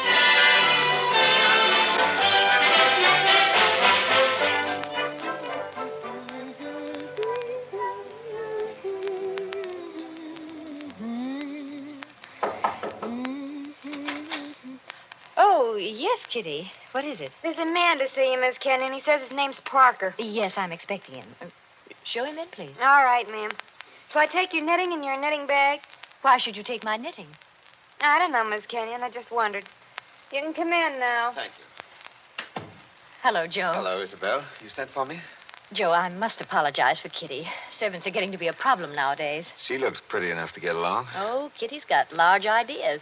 She wants to go on the stage, if you please, and do imitations, like Miss Draper. If she only knew how hard it was acting all your life. Isabel, you've been crying. I have not. At least, Is that why you sent for me? I've missed you. You haven't been here in over a week, Joe. I had an idea Jerry was getting a little tired of having me around this house. Oh, no, Joe. Why, Jerry... Yes, what about Jerry? I wish I knew, Joe. That's why I wanted you here. Where is he, by the way? I want to say goodbye to him before he leaves. He's probably out in the summer house where he works with all those papers. He's got a lot of work to catch up with. He's going overseas tomorrow. Yes, I know. He's out there. He's been out there all day. His last day here, and I've been alone. That sounded like a shot. Yes, it was a shot, Joe, In the house. dear. Doesn't seem to worry you. It's only Paul, Jerry's brother, Paul. Oh, thought you'd gotten him off your hands for good. Jerry asked him out. He got here 2 nights ago. That doesn't make it any easier for you, does it? No, I don't mind. Jerry's fixed him up with a pistol range in the cellar. Paul's a terribly bad shot. Not like the rest of us. You don't seem to like it, Joe. Shall I have Kitty go down and tell him to stop? No, it's bearable. As long as he keeps away. Poor Joe. But, about Jerry, who is it this time? Joe, Jerry's been home 5 days on leave from camp. Well, never mind what camp. But he spent 4 evenings of those 5 with that Fisk woman. Diane Fisk? The redhead with all the money? Oh, she got money? Wow. She must have some attraction then. Please understand me, Joe. It's not that I'm jealous any longer. It's just No, that of course not. Jerry goes his way and I go mine. I may not be without admirers myself, if it comes to that. You've no idea how true that is, Isabel. No, I was thinking about Jerry. He may not always be lucky. He may meet some girl who's not as broad-minded as I am. And then when he gives her the go-by... Paul must be getting really furious down in that cellar. He's not hitting anything. You must be using a lot of ammunition. Now, your trouble, Joe, is that you're too much of a gentleman. And if you really want to see Jerry, there he is now. Where? Just standing in the door of the summer house. Look out the window. Infernally bright out there. Doesn't he look noble in his new uniform? Sam Brown belt and revolver and everything. Look how he turns around and waves his cap at us. Like a real soldier. Real soldiers don't exactly wave their caps, do they? He does. Jerry? Jerry! Hello there. Jerry, Joe Parker's here. Who? Joe Parker. He wants to see you. Well, give him a drink or something. I'll be up in a minute. Into the summer house again. Not a care in the world, has Now, he? listen, Isabel, you've got to slow down. You'll be crying again in a minute. Come on over here and sit down. Light hurts my eyes, that's all. Well, then we'll just pull these blinds. We'll still be able to see it. There, how's that? It's better, thanks. Now, can I get you anything? Oh, no, you heard the Great White Chief's orders. I'm to get you something. What'll you have, Joe? A highball? Don't bother with that. Oh, it's no bother. Everything's out in the dining room here. The iceman didn't deliver today of all days, so I'm afraid I can't give you any ice. I read in the paper yesterday that we're likely to have automatic ice boxes any day now. Things that freeze ice by electricity or something. Do you believe that, Joe? I doubt it. Listen, Isabel. Here you are. It's not cold at all. It's the best I could do. Thanks very much. What I wanted to say was, couldn't you get that brother of yours to give up practicing now? Hasn't he done his good deed for the day? Yes, maybe he has. I'll ring for Kitty. You don't have to call me, Miss Kenyon. I'm here. Oh, yes, Kitty. What is it? It's only to tell you there's another visitor. This time it's a woman. Lady, Kitty. Call her a lady, please. Well, maybe. She says her name's Diane Fisk. Diane Fisk, that's Jerry. Kitty, tell the lady I'm not in. Lady. She's a fine lady. I don't want to intrude, my dear. I don't want to intrude. Anyway, it's too late, Miss Kenyon. She's coming down the hall now. My dear Mrs. Kenyon. How do you do, Diane? This is a friend of ours, Miss Fisk, Mr. Parker. Oh, now, I don't want to intrude, really. I don't. I wouldn't have intruded for worlds, especially on a day like this. Isn't it awful? But your husband simply insisted, my dear Mrs. Kenyon. He simply wouldn't take no for an answer. I'm sure he wouldn't. Do you know what he's brought from his office as a surprise? No. A phonograph recording machine. He's going to let us use it. So that we can all hear ourselves talk twice. How nice. Heaven's name, can't somebody stop that firing? Don't fly off the handle. Take it easy now. Kitty. Yes, ma'am. Would you please go down the cellar and tell Mr. Kenyon's brother he's driving us all crazy? Tell him to stop. Yes, ma'am. My dear Mrs. Kenyon, I do hope I haven't offended you in any way. I know I'm a silly little chatterbox. They say people who have red hair often are. Because at your age, you must find the heat very trying. Don't you think we'd all better sit down? I was very much interested in what Miss Fisk said about a phonograph recording machine. Mrs. Kenyon was just talking about a machine to make ice. Yes. Isn't science wonderful? But I do think it was mean of Major Kenyon to invite me out here and then go and fall asleep in the summer house. Did you say fall asleep? Yes, of course. How did you know? Well, I came up the back way and I saw him in the summer house with his head forward on the table, taking a nice little snooze. That's very queer. Of course, you couldn't see much except in the bright light of the door, but I think I saw him there. I didn't disturb him, naturally. But I think I'd better disturb him. Oh, now, please don't trouble on my account. The fact is, my dear, I don't altogether trust myself in this room. A woman of my age has to conserve her strength, you know. So if you'll just excuse me. Well, of course, if you... Oh, dear, I just can't think what I'm always saying because I have the best intentions in the world, Mr. Barker. But... Parker. Oh, yes, Parker, but I do somehow manage to offend people being so dependent and everything. Except the men, of course. I couldn't offend you, Mr. Parker.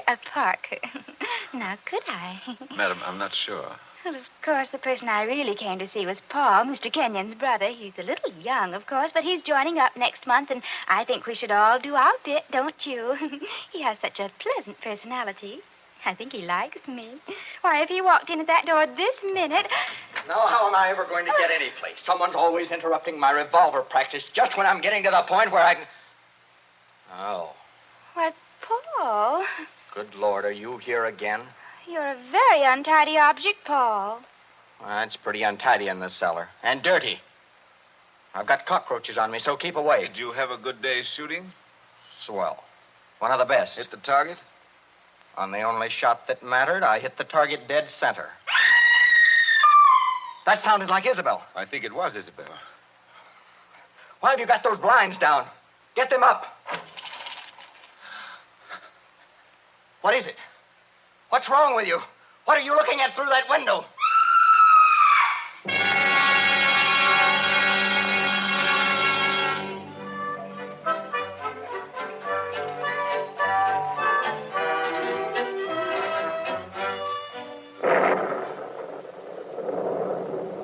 That was 25 years ago, Captain Burke. We found Jerry Kenyon lying across the table in the summer house. He'd shot himself through the head with his own revolver from the holster. It was lying on the floor beside him. Shot himself, right? I see. When Isabel found him, he'd been dead about half an hour. The doctors proved that, did they? Yes, that shot had been fired against his head. The front of his uniform cap was powder burned where the bullet entered. There's no doubt about that. None at all. We never noticed the real shot Because that young lad was shooting off guns like a maniac in the cellar. Precisely.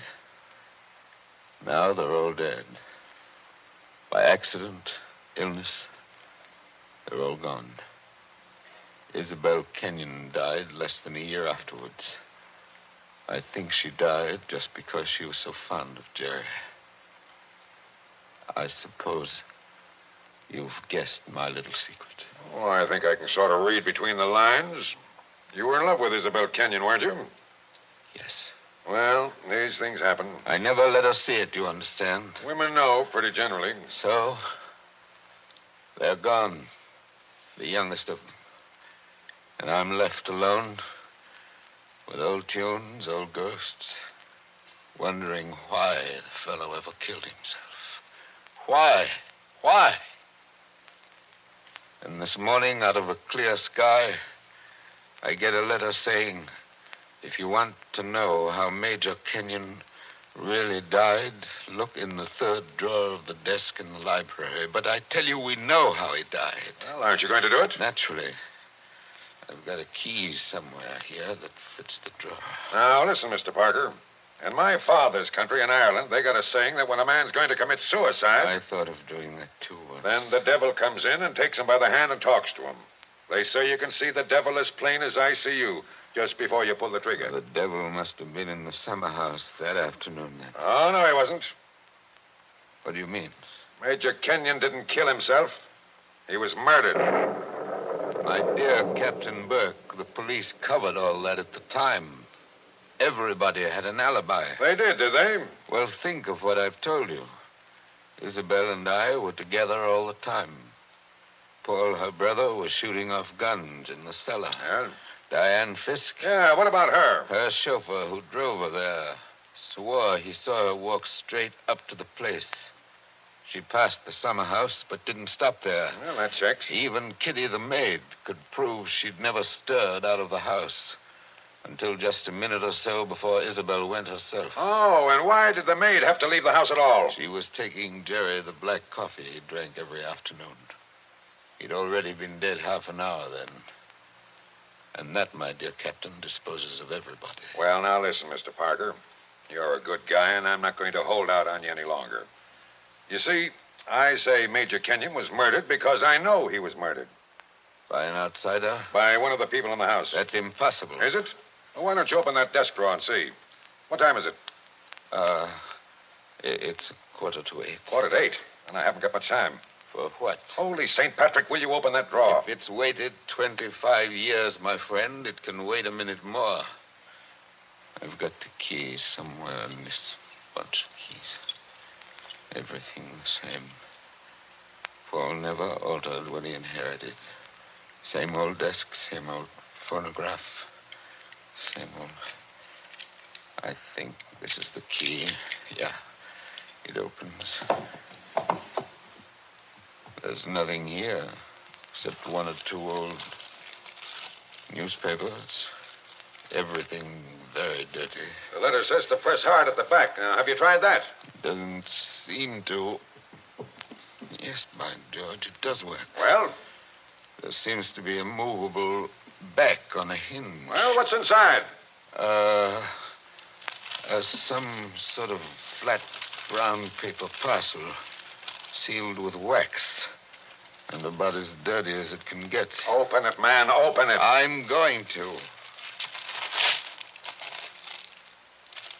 It's a phonograph record. There's a plain white label. Something on it written in pencil. I don't see too well nowadays without my glasses. Well, here, give it to me. I'll read it to you. Go on. A record of how I killed Jerry Kenyon. Say, don't you get it, Mr. Parker? This is the real goods. The murderer's going to tell us his own story 25 years later. Be careful. Whatever you do, don't drop it. Well, you seem to be interested enough now. I don't say I'm not interested. I say I can't believe it. You know, when you were talking about the dead coming back and that kind of thing, you sure started giving me goose pimples. But that's just what it is, a dead person. Now, there's the phonograph. Put that record on. Let's hear what the ghost says. Any of them could have made the record, of course. The apparatus was all here. Don't just stand there by the phonograph. Want to work? Yes, it works. Is it wound up? Yes, it's wound up. Here goes. Now, look, Mr. Parker. Whose voice do you think it's going to be? I don't know. Now, I want to warn you. The voice you're going to hear from there... Please, be quiet. Listen. I've started it up. Well, speak up. Who killed Jerry Kenyon? I killed him, Joe, dear. Isabel. I'm sorry about it, Joe, but I had to have you for an alibi. And you were so terribly easy to It's fool. only a phonograph record, man. Don't look at it as if it was alive. You said you and I were always together, Joe, but that wasn't quite true. I left you to go into the dining room and mix a highball, remember? Yes. And I was carrying my big knitting bag. Remember that, too? And there was something else in it besides knitting. I'm an awfully good revolver shot, Joe. I told you we were all good except Paul.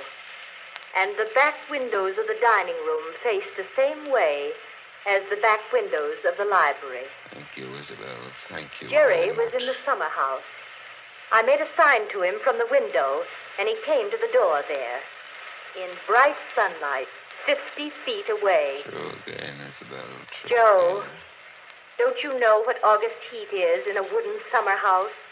Didn't anybody see that no man would be wearing a cap inside on a day like that?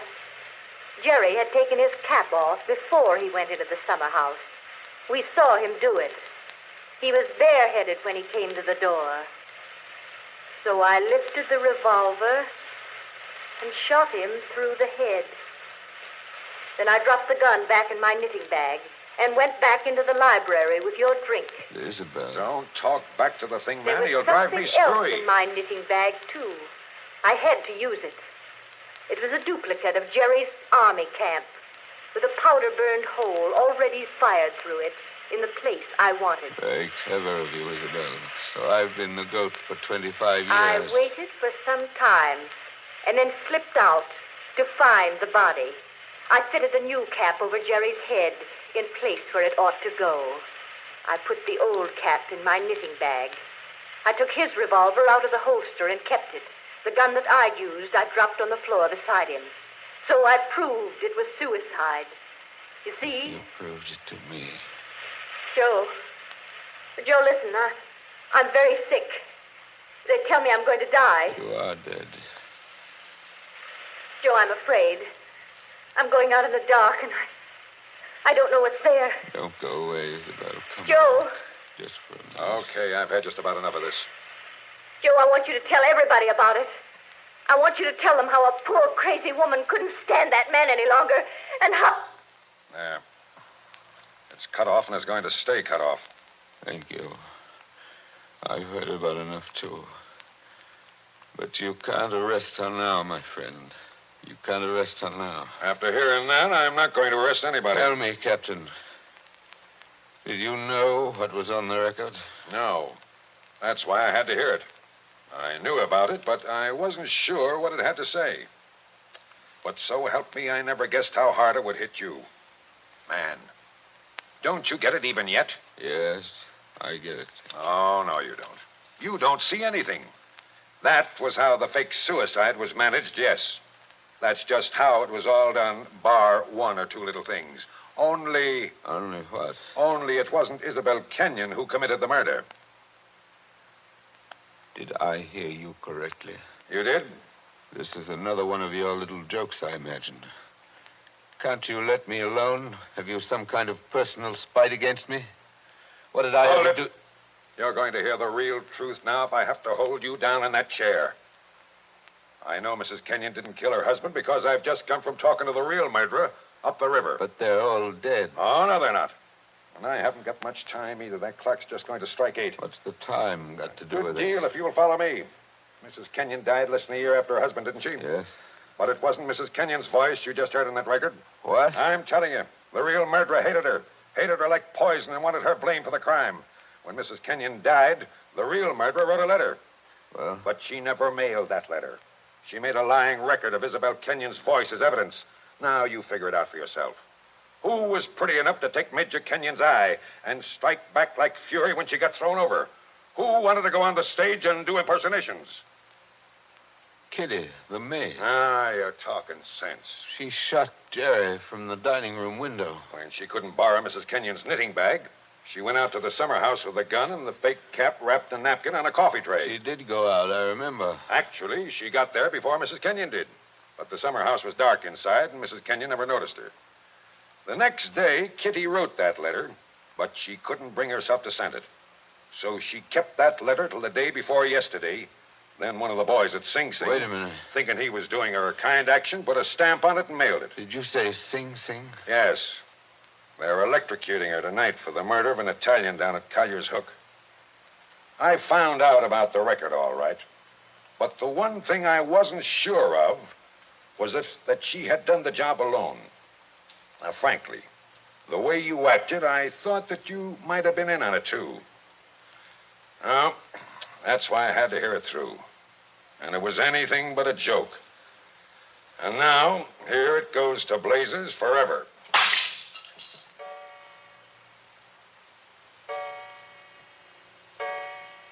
Eight o'clock. Now she's dead.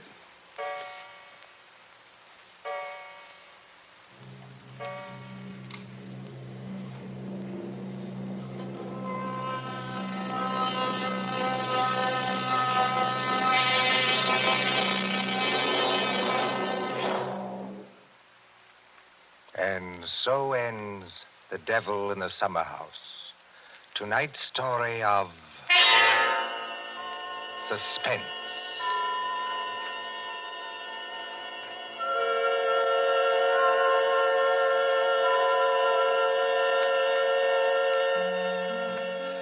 The part of Mr. Parker was played by Martin Gable.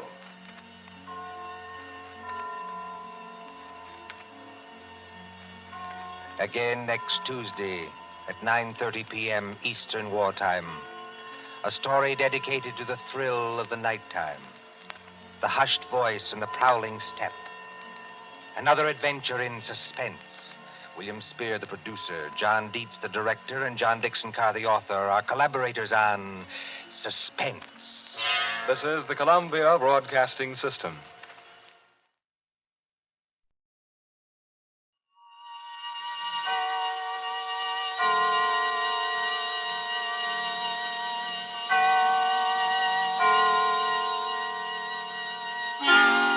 Suspense.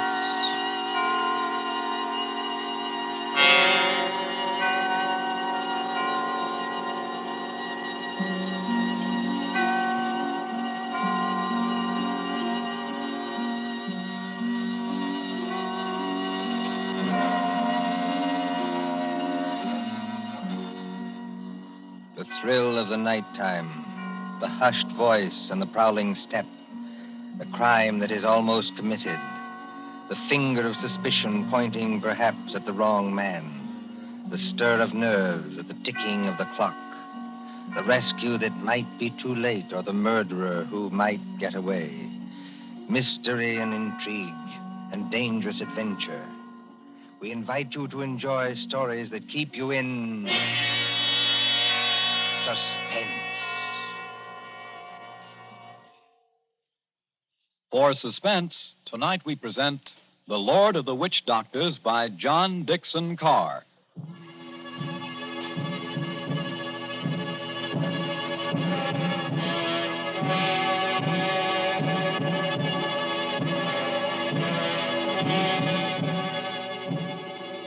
The drums were beating that night. The Lord of the Witch Doctors was on his way. 20 miles off the East African coast, fanned by the blistering heat of the Indian Ocean, lies the island of Zanzibar. Here, many years ago, To be exact, in the year 1889. 3 nations were rivals for imperial German eagle. At Mogadishu were the Italians. A mixed population boiled along that coast, Portuguese, Arabs, Swahili. On the island itself, Sayed Khalif, Sultan of Zanzibar, ruled the remains of a once mighty empire. Mohammedan Bantus of the tribe of Zeng. Look over there, in the moonlight. That white building, patched and rotted, was the palace where Sayed Khalif lived with his fat wives and his captive lion. Not far away on the hill overlooking the harbor stood the British Residency. The British resident, or crown official, held uneasy sway against German and Italian influence. And at the Residency on that hot night long. Martha. Yes, Father? Come away from the windows, please. But, Father, those drums are on the mainland. Never mind. 20 miles from here. I'd rather you stood back. It's the fires I don't like, sir. You can see the red light all this distance. They're having a beano of some kind. You'd better stand back, too, Mr. Harris. Oh, look here, sir. Yes, Mr. Harris? I've been your diplomatic attaché in this place for 3 years. Couldn't you call me by my first name in private? Just as you please. Lower the sun blinds and turn down the wick of that lamp. You don't think there's any danger? There's no danger whatever, but... Hero seems terribly restless tonight. Only natural, my dear, with the drums going. Everybody seems restless. This has been going on for days. You begin to get in your nerves.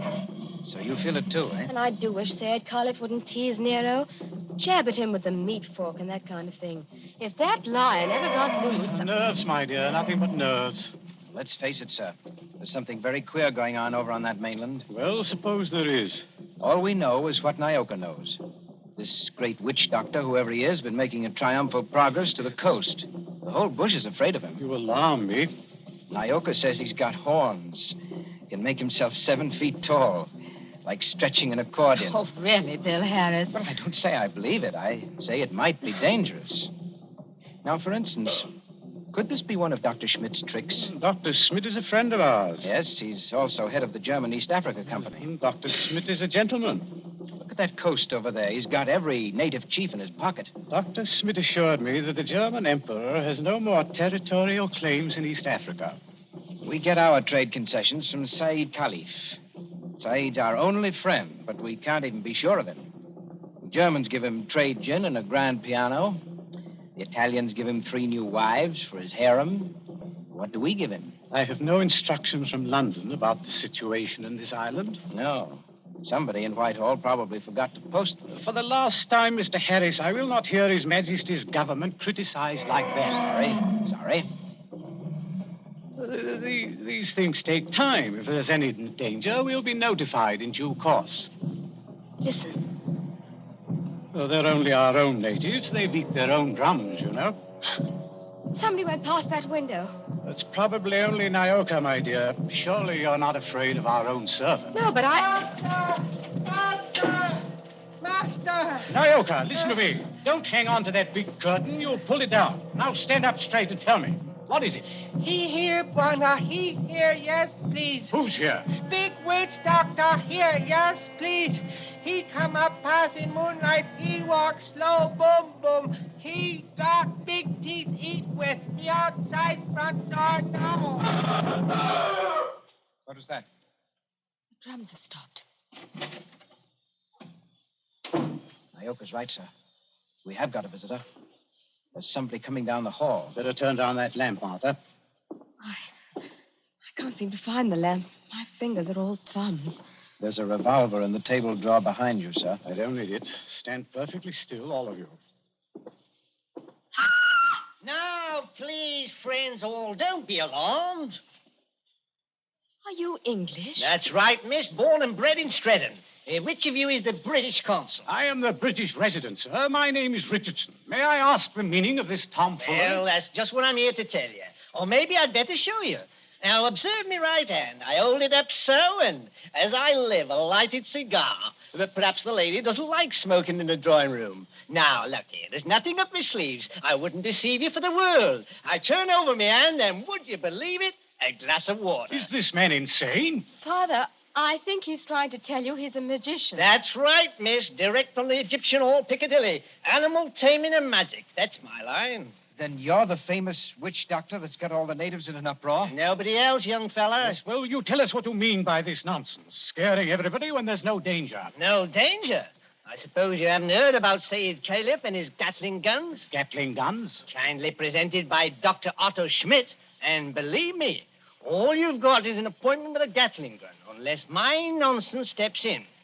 Here, take a look at this. But you can't be from the British Foreign Office. Well, that's just what I am, Governor, and going up in the world, don't you think? By the way, I'd better give you your instructions. The envelope's pretty dirty and a little bit smelly from being under my furs and devil paint, but... Read it, sir. Go on and read it. Foreign Office, Whitehall. British Consul, Zanzibar. Bearer of this letter, the Great Mephisto. That's me. Real name, Barney Hicks. They must be out of their minds. Are they? Listen, old man. I've been 3 weeks in that jungle with a Swahili interpreter. I've been bitten and stung and fried to death. But Schmidt or no Schmidt, I've got those native chiefs just where I want them. You see what happens when I announce I'm a friend of the Great White Queen? Why, you'll have 'em eaten out of your hand. Well, that's true. And all we've got to do is get around Sayyid Caliph here on this island. But do we need to get around him? The young lady, be good enough not to speak until you're spoken to. Oh, I'm sorry, Father. Say, may be lazy and as fat as a hippopotamus. He's rather a fine old boy. Is he? You said something about Gatling guns. Now, listen. Here's the game. Father, I don't like this. I've never heard Nero as restless as that. Never mind, Nero. Go on. Well, I came over here tonight in a steam launch. Tomorrow I'm paying my state visit to the great Sultan Sayyid Caliph. Now, you present me as your friend and a friend of the Great White Queen, and I do my best tricks at Is anything wrong with your native boy? Nyoka, be still. You're not afraid of our witch doctor friend, are you? No, I good Christian. Yeah, what are you doing? Come out from under that sofa. But, Bwana, I see something.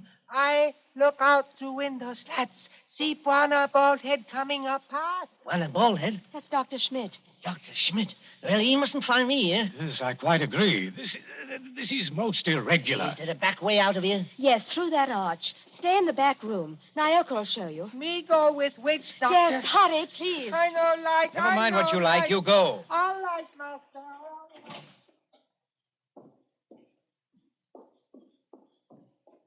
It's all right. They've gone. Yes, about time, too. Well, good evening, Dr. Schmidt. Pleasure to see you. Always a pleasure to see you. Ah, my friends, I wish I could say it was such a pleasure to see you. Isn't it, Doctor? This at any time but now. Do not mistake me, I beg of you. No, it is that confounded lion, Nero. Always I say it will happen, and now it has happened. What about Nero? My friends, I regret. Yes, meat is killed. Yes, tasted blood. What's that? You permit that I sit down and take off my sun helmet. I am not young, and I'm tired. It's not Sayyid Caliph. Yeah, it is so. Yes, tis that line once too often. Oh, poor old boy. He was our friend. He's not dead. Yeah, I regret. Yeah, he is dead. Sultan of Zanzibar is dead. Oh, Gad. But how did the lion ever get at him? He drank too much pomba. That was his trouble. He got drunk and think he can do too much. So he opened the door and went to the lion's cage. Into the cage? Yeah, would you believe it? Not easily. But it is true. Over to Paris, there's what you call gnashing of teeth. His son Nobi is in tears. Did you see this happen, Doctor? No. I go there later and they tell me. It's all the worse because of some foolish story, a doomhead story. That he has been stuck over the head and thrown into the cage by someone who did not like him. That's more likely, if you ask me. My friend, it is foolishness. Everybody liked old man. He was a father to his people and a kind friend. Doctor, are you telling us that Said may have been put into that cage unconscious? It is what one African soldier says, yeah. Well, then he may still be alive. Alive? It is impossible. It's more than possible. A lion may maul an unconscious man, but it doesn't often kill him. This is vital. Vital to Said himself and others as well. You're a doctor. Can't you go and make sure? My friend, I regret. I am not that kind of a doctor. Harris, you may be right. I think I'd better go myself. Yes, that's a good idea, sir. I'll stay here and entertain Dr. Schmidt. Unless, of course, he wants to go, too. No. I think I do not like sights of that sort. I have a tender heart and I have illnesses. Besides, you can do nothing. I tell you, he is dead. Yes, we'll see. Martha, you'd better come with me. Your nurse's training may be of some use at last. Of course. Hadn't we better go the back way and speak to Nyoka? Yes, Nyoka mustn't be troubled in that back room. A very good evening to you, Dr. Schmidt. Mr. Harris, they have good hearts, but they're so foolish. I would give my own right arm to aid that poor man. But, well, we must have philosophy. We must cheer up, bear it. Yes. Now, Doctor, we're all alone. So we are. We must sit down and have a nice, comfortable chat. Yes? Definitely, yes. Oh. I wanted to have a word with you anyway. So? About what, Mr. Harris? Oh, various things. I am happy to give you all the time in the world. I like talking to young people. It makes me feel young again myself. Like, Nobi? Nobi? Said Khalif's eldest son, the new sultan. One fine young man. Or a savage. Yes, but weak, easy to manage. And very fond of his father, too. It's a wonder he didn't have the lion shot after they got the body away. Shot with what, my friend? I beg your pardon, Himmel. I do not consider the matters funny. No. But shot with what? These brutes, they have nothing but loading muskets. Kill Nero with those? No. Suppose they had Gatling guns. Pardon? Just suppose that, of course. Of course. Well? My friend. Gatlings would be of no better use. You only wound. To kill a lion, you must reach the eye or heart with a high-power bullet. What is the matter with us? Why are we talking of these things? Talking of death, you mean? Of Said Khalif, who gave all the trade concessions on Zanzibar to the British? My friend, I was talking about express rifles. Look here, don't you find it warm in here? Yeah, a little. Yes, it smells of animal's fur, doesn't it? I'll just raise those sun blinds. No. You must not trouble yourself to do that. It's no trouble. I beg of you not to trouble. It is not necessary. Doctor, you've been mopping your forehead ever since you've been here. A little fresh air never hurt anybody. Here. Isn't that better? Much. Why not sit down, my boy, and we have a nice chat? Fine enough night. No smell of the animal's cage here. My friend, you talk like a hunter. Yes. Or a victim. Yes, it's a fine night. At least for this part of the world.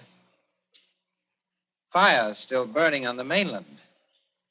I wonder if that's a good sign. Of what? I wish I knew. And the sea is like skim milk under the moon. And, good Lord.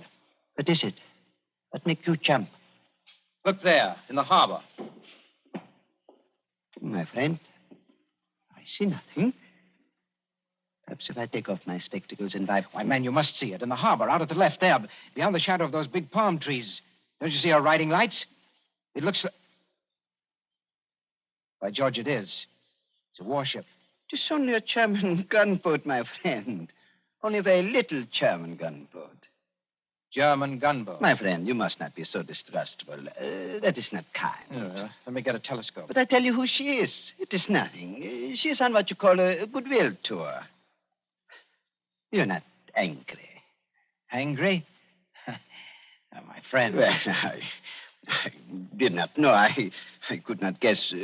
That is, the Englanders are hard to understand. We know that ourselves. I tell you something in confidence. The Germans are sensitive. The British objected. The natives feel too strong. I tell the gunboat to go away. I fire an express rifle. It has a sound. Boom! You cannot mistake one another. That is why I think of an express rifle. But if nobody will object... Why, not the least bit. Tell me, Doctor, do you like it here on this island? Well, just not bad. Don't you ever want to get away from a forsaken mud heap like this? My friend, I am a German. My duty is here, as I stay here. Yes, I know. Between ourselves, that's exactly my position. But you are young. That's not the point. It's the importance of the job. The British don't rule Zanzibar. We hold the trade concessions from Said Khalif, and our residency has to protect them. But even you, Doctor, would be surprised at the amount of trade that we have to protect and the revenue that comes out of this island. Is it so now? You don't say so. I do say so. Is it so much? More than you think. Of course, I'm not allowed to give you any figures. No. Of course not. I would not dream of asking you.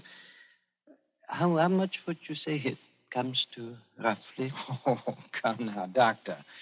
As one gentleman to another, you're not asking me to give away secrets. Oh, no. It was only a joke, you understand. Please do not try to up-trip me. I would try to pull your leg, and it was only a joke, believe me. Yes. It's all in the game, as it were. Yes, all in the game as gentlemen. Oh, Doctor, you're quite a humorist. You're not offended? Not at all. No, as I was saying, I hold a rather important job. Of course, Mr. Richardson holds an even more important one.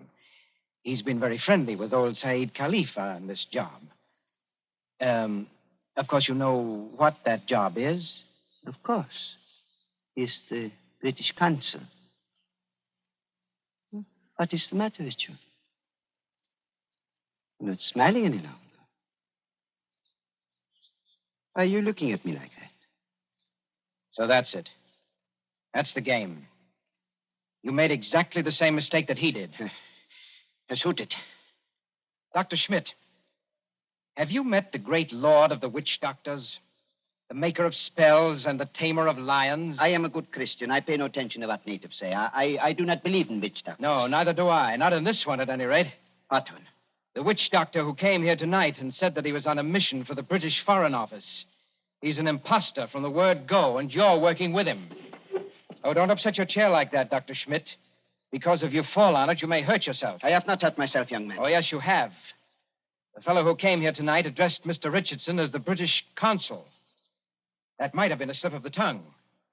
But then you see the letter on the table there? I have eyesight, I thank you. That letter is supposed to come from the Foreign Office, and it calls him the British consul, too. I heard it read aloud. The Foreign Office may make mistakes, but they don't make mistakes like that. That letter, Doctor, is a forgery. It was forged by a German, and probably by the German who calls himself Barney Hicks, or the Great Mephisto. He's in the back room now. No, he's not, Governor. He's standing in the doorway behind you now. Yes, I thought I heard you. But don't turn around to look at me. I'm just warning you. Have you got anything to enforce that? Yes. I've got a 500 express rifle that could smear you all over the opposite wall. Karl, hast du auch immer tust? No, Und der keinen... Well, if you fellows are going to shoot me, I wish you'd speak English about it. Karl, I beg of you. No. Don't fire that rifle. Exactly. You see, Carl, I'm turning around. This is all very... now, Karl. You see what the doctor means, Carl? If you fire that rifle, you'll send your gunboat out of that harbor just when you need it. Isn't that the signal, Doctor? To send the gunboat away? Carl, I beg of you. Yes, it is. Very simple, economical German signal. So, you two killed Said Khalif. But the slander. That cannot be proved. Had to do it, I imagine. Said was the one chief that you couldn't buy or frighten with your witch doctor, so you got rid of him. Tomorrow morning, the witch doctor would have appeared. He'd have scared the daylights out of a weak and superstitious son, Noby. I told you I was fairly good at my work, Governor. And I am. Yes, and then the witch doctor would have taken over everything. The British resident had to be bamboozled for 24 hours to keep him out of the way with a ghost story about a British agent. And there was a gunboat in the harbor in case of trouble. Slight mistake there, Governor. There is a gunboat in the harbor. Yes. It's really worked out beautifully. The Emperor should be pleased. I don't think your White Queen will be very happy, though. I'm the great witch doctor to that frightened mob over there. Say it is dead. And there's a German gunboat in the harbor. Listen. I think I hear something. Whoever's out there, stay back. Whoever's out there, stay back. Bill, listen to me. Sayed's alive. He's alive. This is impossible. We can see him breathe. We don't even think he's badly hurt, but he's still in the cage, unconscious. Still in the cage? You mean they can't get him out of there? If he wakes up or they attempt anything, Nero will tear him to pieces. The whole crowd over there is nearly crazy, but they don't dare go into the cage. Well, gentlemen, you should have been more careful. If they do get Said out of there alive, you're done for. Be quiet. Listen. Noby and the rest of the natives are coming up here now. See here, miss. Are you talking about the old boy's son? Noby, yes. He wants to see the witch doctor. The witch doctor? This puts you in some slight trouble, Carl. Listen to me, miss. I couldn't get that old buzzard out away from a mad lion, even if I've got to get out of here. Too late now, my dear witch doctor. The natives have surrounded the house. Who's that? It's Noby. He's coming down the hall.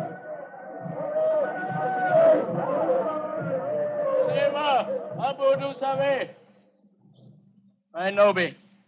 Speak white language. Paris Sultan's warned. Witch doctor? Much respect. Fallen floor. Go ahead. Play your part, Carl. Play your ruddy part. Get up again. Great medicine man. Father heard. Encaged with lion. You come. Say something, Carl. You can't be a dumb wizard. You come. My dear Noby, my friend, the witch doctor can't understand you. Hey, witch doctor. Not speak everything. Bad witch doctor. No, it is not that. He does not hear you. He's in another world. See how his eyes close.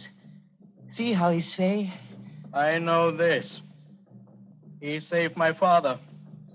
Or maybe all of you. We will kill all white people here. Witch doctor saved my father from lion. You come. Noby, listen to me. You needn't worry. The great witch doctor can save your father. Go in cage? No, not go in cage. Strike with fire? Yes, that's it. Strike with wizard fire. Open heaven. Flash great light. Nero scream and die. Father saved. Carl, you must not save him. If he remain alive, he will talk. Then the natives will know. You not want to save father? The witch doctor does want to save your father, Noby. You see that gun under his arm? Gun? Gun no good. Not use gun. Only wound lion. Lion in pain kill father. No, that's not like your muskets, Noby. It's an express gun. It's a magic gun. Magic gun? Listen, Noby. Magic gun save your father with one shot. Just like that. Lion fall over dead. Your father well again. And our friend. We use gun. Give me gun. No, you could not use it, Noby. Witch doctor can use it best. Tell him to use it. Tell him to be sure that he hits the lion. Now, look here, Harris. I've had enough of this. Yes, Noby. If he wants to hit Nero with that white fire, he can strike the lion dead before you could wink your eyes. Then do. You'd better try it, Carl. And you'd better not miss him, or you know what'll happen to every white person in this room. My hands are shaking. Magician with shaky hands? That won't do. I take your shoulder. You follow. Yalla, Ngomba. All come.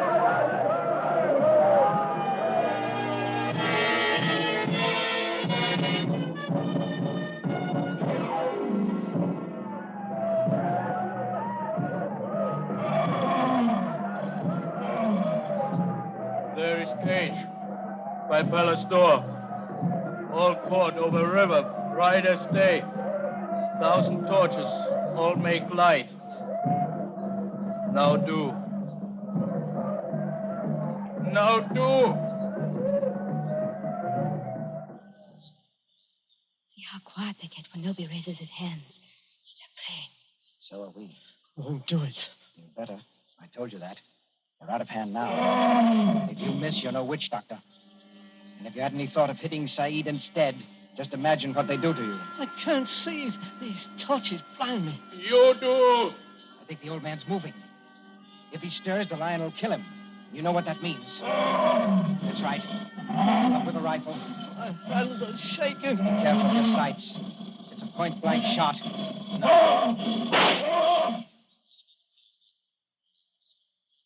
Allah! Who called?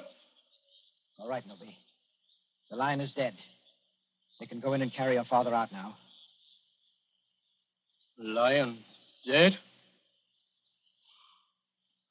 German magic is great magic. Yes, Nobi, it is. But English magic is greater.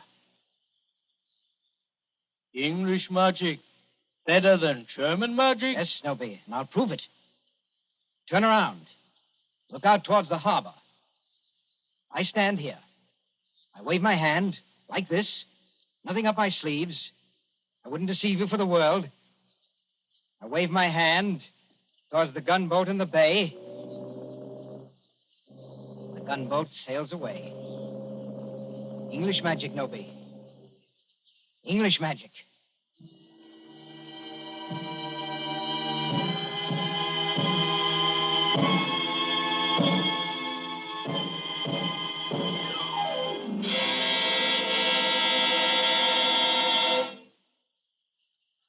And so ends The Lord of the Witch Doctors. Tonight's story of Suspense.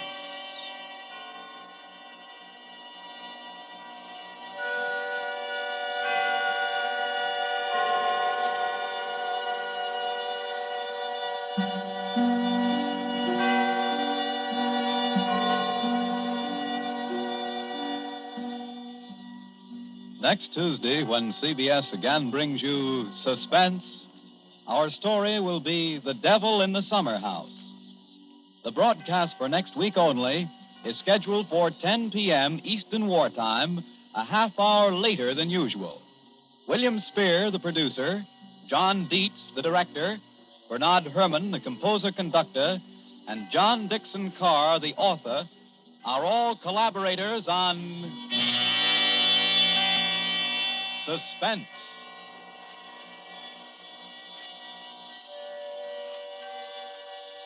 This is the Columbia Broadcasting System.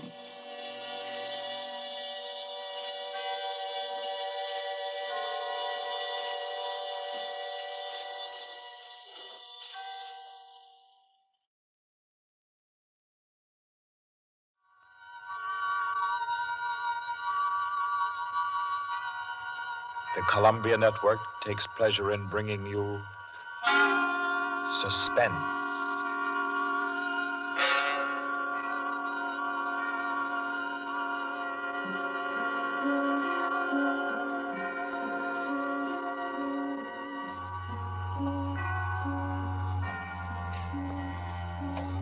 Suspense.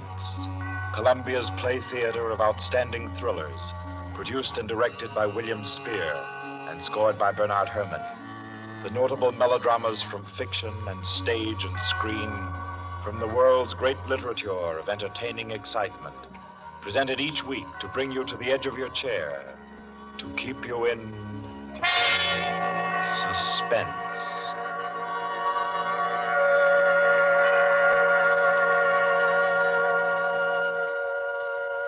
Tonight's story, by America's distinguished author-playwright Owen Johnson, gathers its suspense in a very gentle way. It doesn't have a spectacular finish, garnished with revolver shots. There are no graveyard watches. There's not so much as a single lifeless body, identified or unidentified.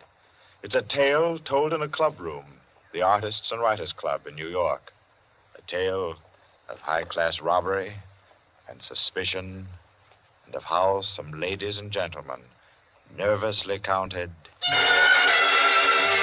100 in the dark.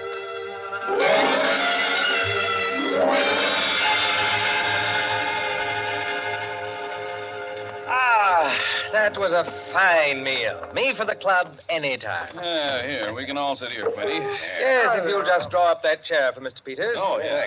Here you are, Mr. Peters. Thank you. Do you all know Peters? This is Mr. Steingall. How do you do? I know you. Mr. Golier. Oh, I believe we've met. Oh, yes. How are Oh, you know each other. Yes. And the one who drew up the chair, Mr. Rankin. How do you do? Well, I guess we're all acquainted now. To get back to our table discussion, Quinny. Oh, yes. How about a drink? Who'll join me? Oh, yeah, pleasure. Fine. John. Well, now, Steingall, as I said, there are only half a dozen stories in the world. What is more to the point? There's every reason Yes, sir. What? Oh, 5 with soda, John. Yes, sir. Now, where was I? Oh, yes. What is more to the point, gentlemen, is the small number of human relations that are so simple and yet so fundamental that they can be eternally played upon, redressed, and reinterpreted in every language, in every age, and yet remain inexhaustible in the possibility of variation. Well, that's true, of course. It's very possible. Take the eternal triangle. 2 men and a woman, or 2 women and a man. Its variations extend to thousands. That right, Rankin? Well, in a way. Ah, here we are. Set them down right there, John. Very well, sir. A little soda. Here you are. Thank you. And you? Thank you. Soda, Peter? Yes, please. There. Another one. Here you are. Thanks. And here's yours. Thank you. And now, a little soda in mine. Well, here's to you all. Cheers.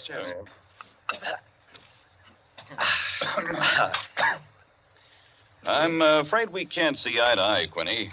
I believe there are situations, original situations, that are independent of your human emotions, that exist just because they are situations, accidental and nothing else. As for instance? Well, I'll just cite an ordinary one that happens to come to my mind. In a group of 5 men, well, such as we are here, a theft takes place. One man is the thief. Now, which one? Now, I'd like to know what emotion that interprets. And yet it certainly is an original theme at the bottom of a whole literature. It's not the same thing at all. Detective stories. I could answer that the situation you give can be traced back to the commonest of human emotions, curiosity. I think Quinny has you there, Rankin. What is the peculiar fascination that the detective problem exercises over the human mind? You will say curiosity. Yes and no. Admit at once that the whole art of a detective story consists in the statement of the problem. Anyone can do it. I can do it. Steingall can do it. Rankin, I believe even you can do it. The solution doesn't count. It is usually banal. It should be prohibited. What interests us is, can we guess it? There you have it, the problem, the detective story. Now, why the fascination? I'll tell you. It appeals to our curiosity. Yes, but deeper, to a sort of intellectual vanity. 5 men present. The theft takes place. Who's the thief? Who will guess it first? Whose brains will show its superior cleverness? You see? That's all. That's all there is to it. Out of all of which, the interesting thing is that Rankin has supplied the reason why the supply of detective fiction is inexhaustible. It does all come down to the simplest terms. 5 possibilities, 1 answer. Well, the reason is that the situation does constantly occur. It's a situation that any of us might get into any time. Yes, I know of an incident of that kind that happened to a friend of mine last month. Of course, gentlemen. You are glorifying commonplaces. Every crime, I tell you, expresses itself in the terms of the picture puzzle that you feed to your 6-year-old. It's only the variation that is interesting. Take the well-known instance of the visitor at a club and the rare coin, for example. You all know that story. You've heard it, haven't you? I don't think I have. Sure. Why, it's very well known. Oh, go ahead, Quinny. Tell it. A distinguished visitor is brought into a club. A dozen men, say, present at dinner, long table. Conversation finally veers around to curiosities and relics. One of the members present then takes from his pocket what he announces as one of the rarest coins in existence, passes it around the table. Coin travels back and forth, everyone examining it, and the conversation goes to another topic. All at once, the owner calls for his coin. It is nowhere to be found. Everyone looks at everyone else. First, they suspect a joke. Then it becomes serious. The coin is immensely valuable. Who has taken it? The owner is a gentleman, does the gentlemanly, idiotic thing, of course, laughs as he knows someone is playing a practical joke on him and that the coin will be returned tomorrow. The others refuse to leave the situation so. One man proposes that they all submit to a search. Everyone gives his assent until it comes to the stranger. He refuses, curtly, roughly, without giving any reason. Uncomfortable silence. The man is a guest. No one knows him particularly well, but still he is a guest. One member tries to make him understand that no offense is offered, that the suggestion was simply to clear the atmosphere. The stranger becomes very firm, very proud, and says, I refuse to allow my person to be searched, and I refuse to give the reason for my action. Another silence. The visitor evidently has the coin, but he is their guest, and etiquette protects him. Nice situation, huh? Well, what's the answer? The table is cleared. A waiter removes a dish of fruit, and there, under the ledge of the plate, where it's been pushed, is the coin. Banal explanation, eh? Of course. Solutions always should be. At once, everyone apologizes to him, whereupon the visitor rises and says, now I can give you the reason for my refusal to be searched. There are only 2 known specimens of that coin in existence, and the second happens to be here in my vest pocket. That's rather obvious. Of course, the story is well invented, but the turn to it is very nice. Very nice, indeed. Well, I don't know. Ending is very unsatisfactory. The visitor should have had on him not another coin, but something absolutely different, something destructive, say, of a woman's reputation. And a great tragedy should have been threatened by the casual misplacing of the coin. Well, I've heard the same story told in a dozen different ways. Oh, it's happened 100 times. It must continually happen. I know of one extraordinary instance. In fact, the most extraordinary instance of this sort I've ever heard. Peters, you rascal. I see you've been quietly letting us set the stage for you. Well, it's not a story that will please everyone. Why not? Because you will want to know what no one can ever know. It has no conclusion, then? Yes and no. As far as it concerns a woman, quite the most remarkable woman I've ever met, the story is complete. Do I know the woman? Possibly. Probably, I should say. Uh-huh. As a matter of fact, this should be particularly interesting to you because I believe that most of you are acquainted with the people involved. The names, of course, are disguised. I think... yes, I have. Just time before I catch my train to tell it to you.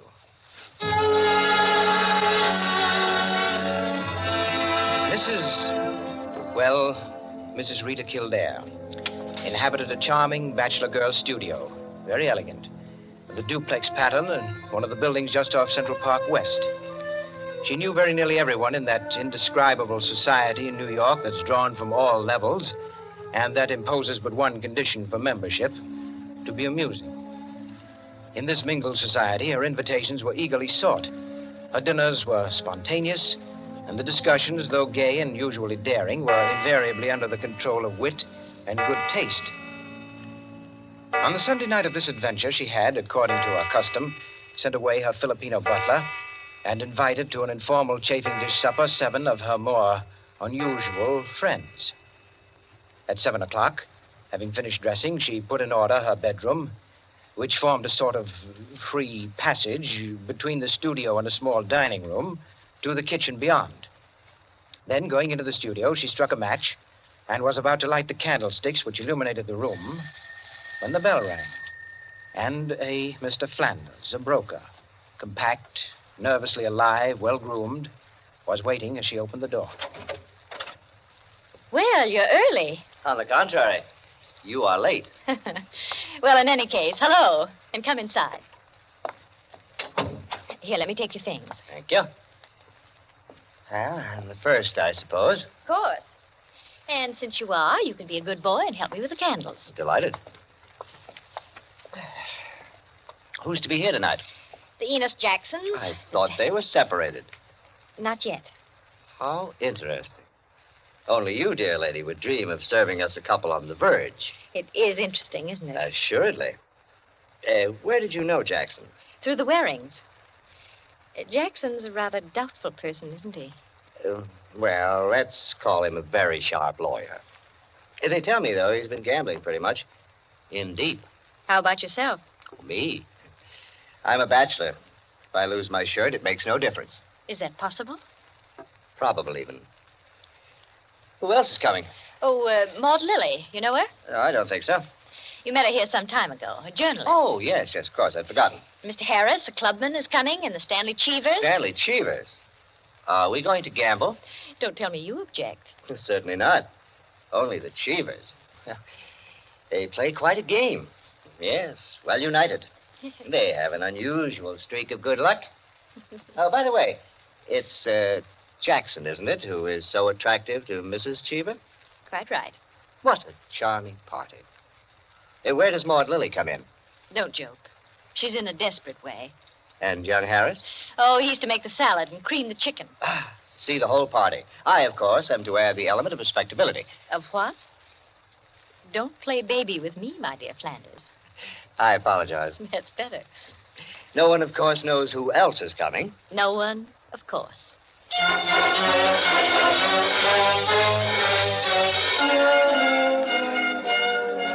The Stanley Cheevers entered. A short, fat man with a vacant, fat face and slow-moving eye, and his wife, voluble, nervous, overdressed, and pretty. Mr. Harris came in with Maud Lily.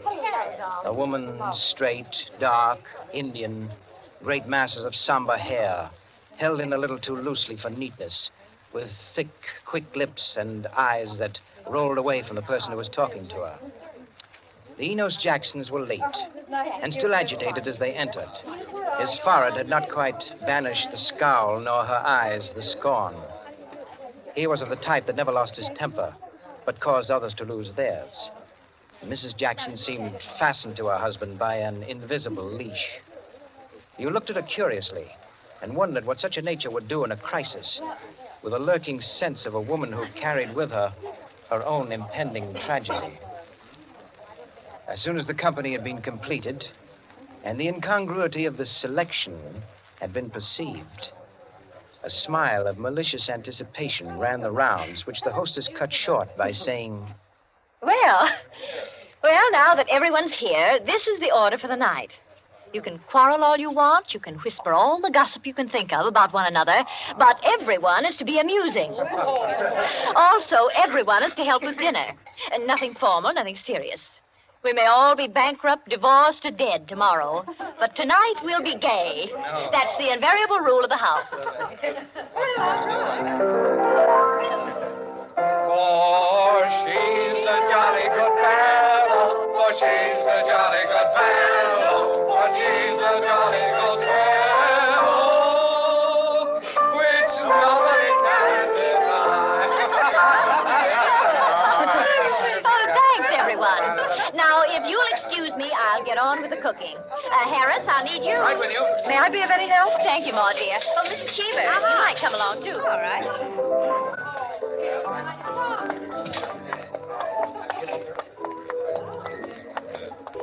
This is an adorable bedroom. Oh, thank you, dear. Now for my apron. Oh, there it is. Tie me up in the back, will you please, Maud? Of course. There you are. Fine, thanks. Now just let me get my rings off, and I'll be all ready to go to work. Oh, this is such a lovely apartment, Mrs. Kildare. Thanks. Soap and water always seem to do it. Ah, there. Your rings are so beautiful. They are nice, aren't they? But there's only one that's very valuable, the sapphire. Oh, it's beautiful. Let me see. Oh, it must be very valuable. It cost $10,000 6 years ago. It's been my talisman ever since. For the moment, however, I'm a cook. You're not going to leave the rings there. Why, of course. Now, I'm the cook. Maud Lily, you're the scullery maid. Harris is the chef, and we're all under his orders. Mrs. Cheever, did you ever peel onions? Oh, good heavens, no. Well, there are no onions to peel. All you have to do is help set the table.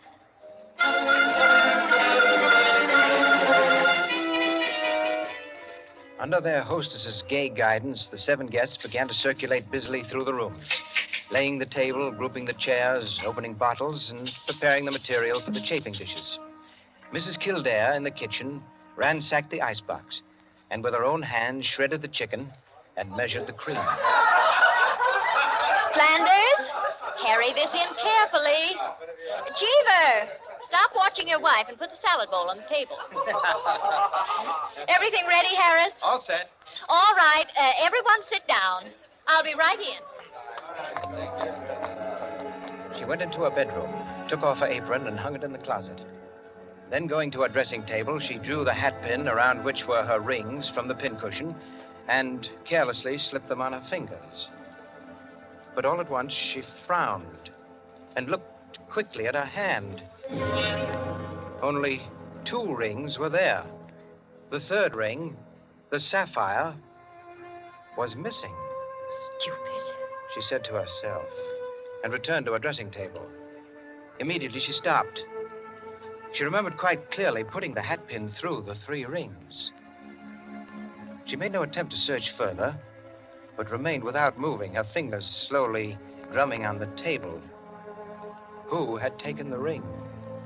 Each of her guests had had a dozen opportunities in the course of the time she'd been busy in the kitchen.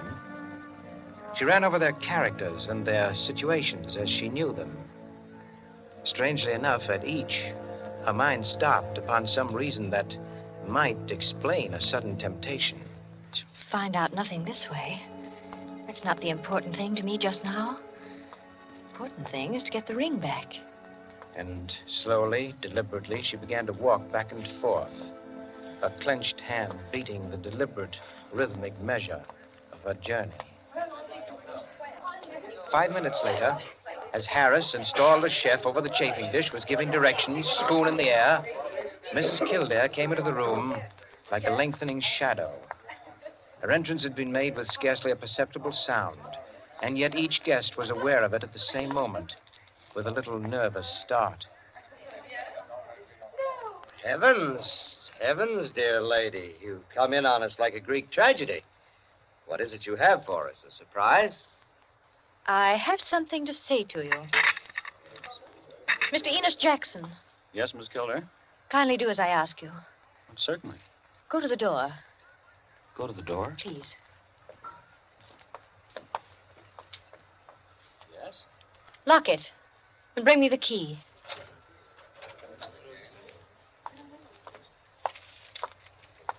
Here you are. You've locked it? As you wish me to. Thank you. Now, the bedroom door. Would you do the same? Sure.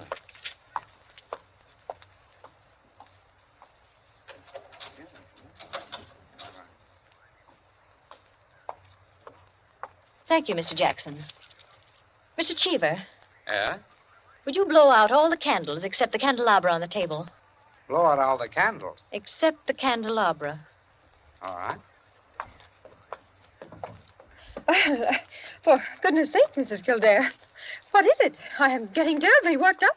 My nerves are all sorry, ahead. Mrs. Jackson. That's the last candle. All right. Now listen. My sapphire ring has just been stolen. You don't mean it. The ring's been taken within the last 20 minutes. I'm not going to mince words. The ring has been taken, and the thief is among you. But Mrs. Kildare, is it possible? Yes, Mrs. Cheever.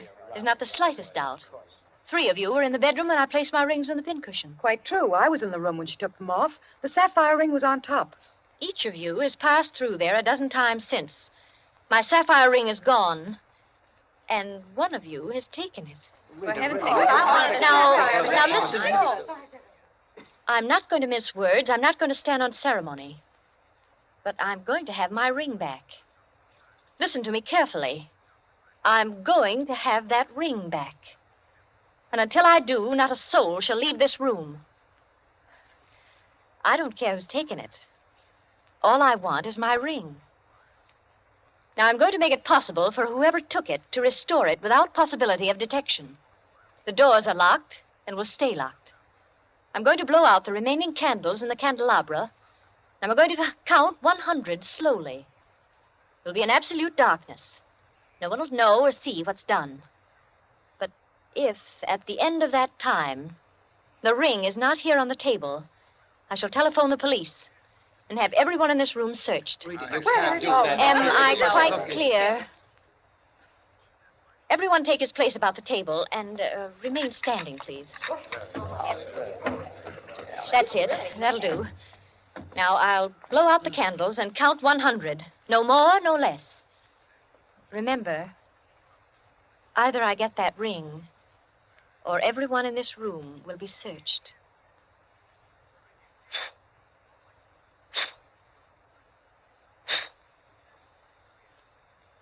One, 2, 3, 4, 5, 6, 7, 8, 9, 10, 11, 12, 13, 14, 15, 16, 17, 18, 19, 20, 21, 22, 23, 24, 25, 26, 27, 28, 29, 30, 31, 32, 33, 34, 35, 36, 37,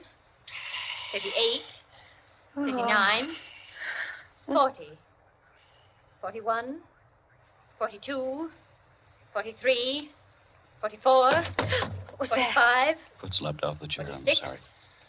47, 48, 49, 50, 51, 52, 53, 54, 55, 56, 57, 58, 59, 60, 61, 62, 63, 64, 65, 66, 67, 68, 69, 70, 71, 72, 73.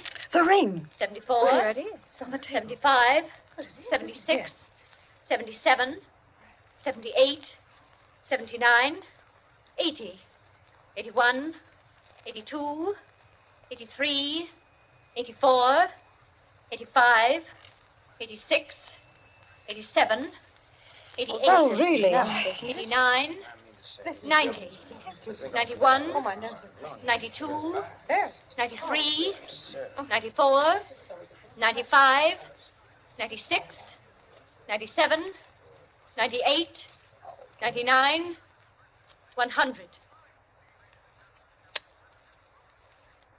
Well, it is there, isn't it? Mr. Cheever, you may hand it to me. Well, now that that's over, we can have a very gay little supper. The lights, someone.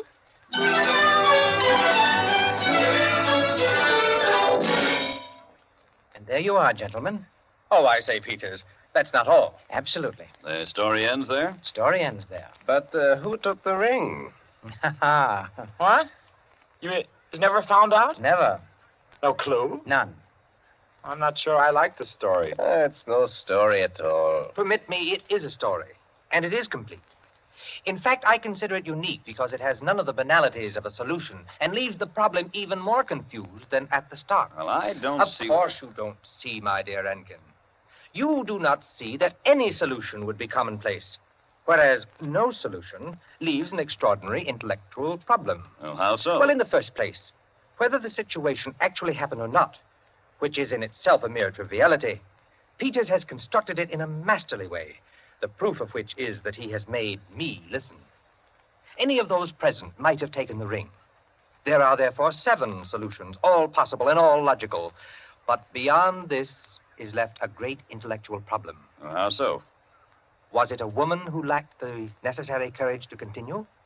Or was it a man who repented his first impulse? Is a man or is a woman the greater natural criminal. Oh, that's simple, Quinny. A woman took it, of course. On the contrary, it was a man, for the second action was more difficult than the first. A man, certainly. The restoration of the ring was a logical decision. You see? Personally, I incline to a woman, for the reason that a weaker feminine nature is strangely susceptible to the domination of her own sex. There you are. We could meet and debate the subject year in and year out and never agree. I recognize most of the characters, Peters. Mrs. Kildare, of course, is all you say of her. An extraordinary woman. The story is quite characteristic of her. Flanders, I'm not sure of, but I think I know him. I'm positive I do. Did it really happen? Exactly as I told it. The only one I don't recognize is Harris, your humble servant. What? You, Peters? You were there? I was there. I was Harris. I beg your pardon, gentlemen. Oh, yes, what is it, John? Mr. Peters, sir, your train. You told me to remind you. Oh, thank you. Yes, I didn't know it was so late. Will you gentlemen pardon me? Huh? Of course. Nice to meet you all. Night.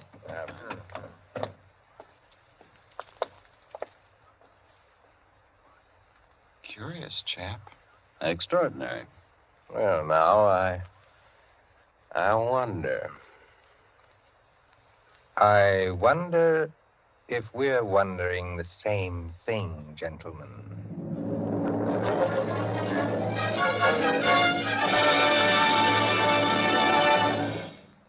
And so, with the enigmatic smile of Mr. Peters, or Harris, ends 100 in the Dark, Owen Johnson's smooth story which gave us tonight's Suspense. Suspense is produced by William Spear. Tonight's radio drama was written by Jack Anson Fink, directed by John Dietz, and scored by Bernard Herrmann. Eric Dressler was Mr. Peters. Alice Frost played Mrs. Kildare, and Ted Osborne, Quinny. Others in the cast were Helen Lewis, Joan Shea, Henriette Kay, Frank Reddick, Paul Luther, Stephen Schnabel, Ian Martin, and Barry Kroger. With this evening's performance, Columbia brings to a conclusion the present series of Suspense. If you've liked these broadcasts, CBS would be pleased to hear from you. Suspense has been a series presented for your relaxation and enjoyment by the Columbia Broadcasting System.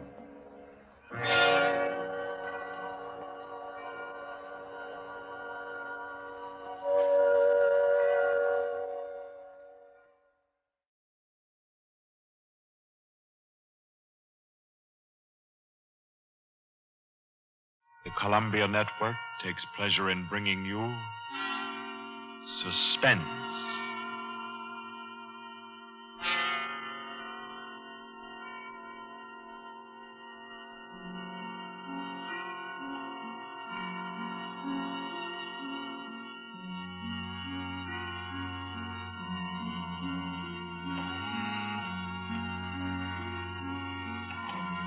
Suspense.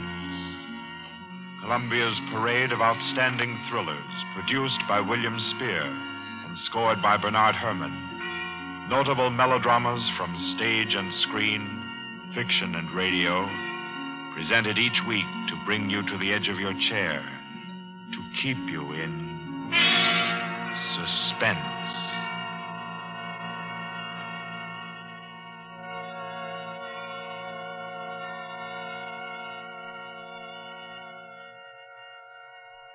Tonight's story, by the noted American author T.S. Stribling, deals with a crime of murder on an exotic and atmospheric island, with ragged beggars who slept in a Hindu temple and awoke with gold in their pockets and a dead girl lying near them, and with a strange and mystical entrance into the life of hereafter, which was the experience of an American psychologist.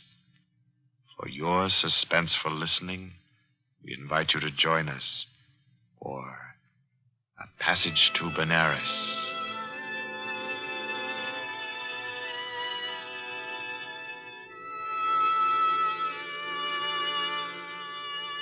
In Porto, Spain, in Trinidad, at 5:30 in the morning, Mr. Henry Poggioli, an American psychologist, stirred uneasily, became conscious of a splitting headache, opened his eyes in bewilderment, and then, with a shock, saw where he was. He got up, arranged his clothing.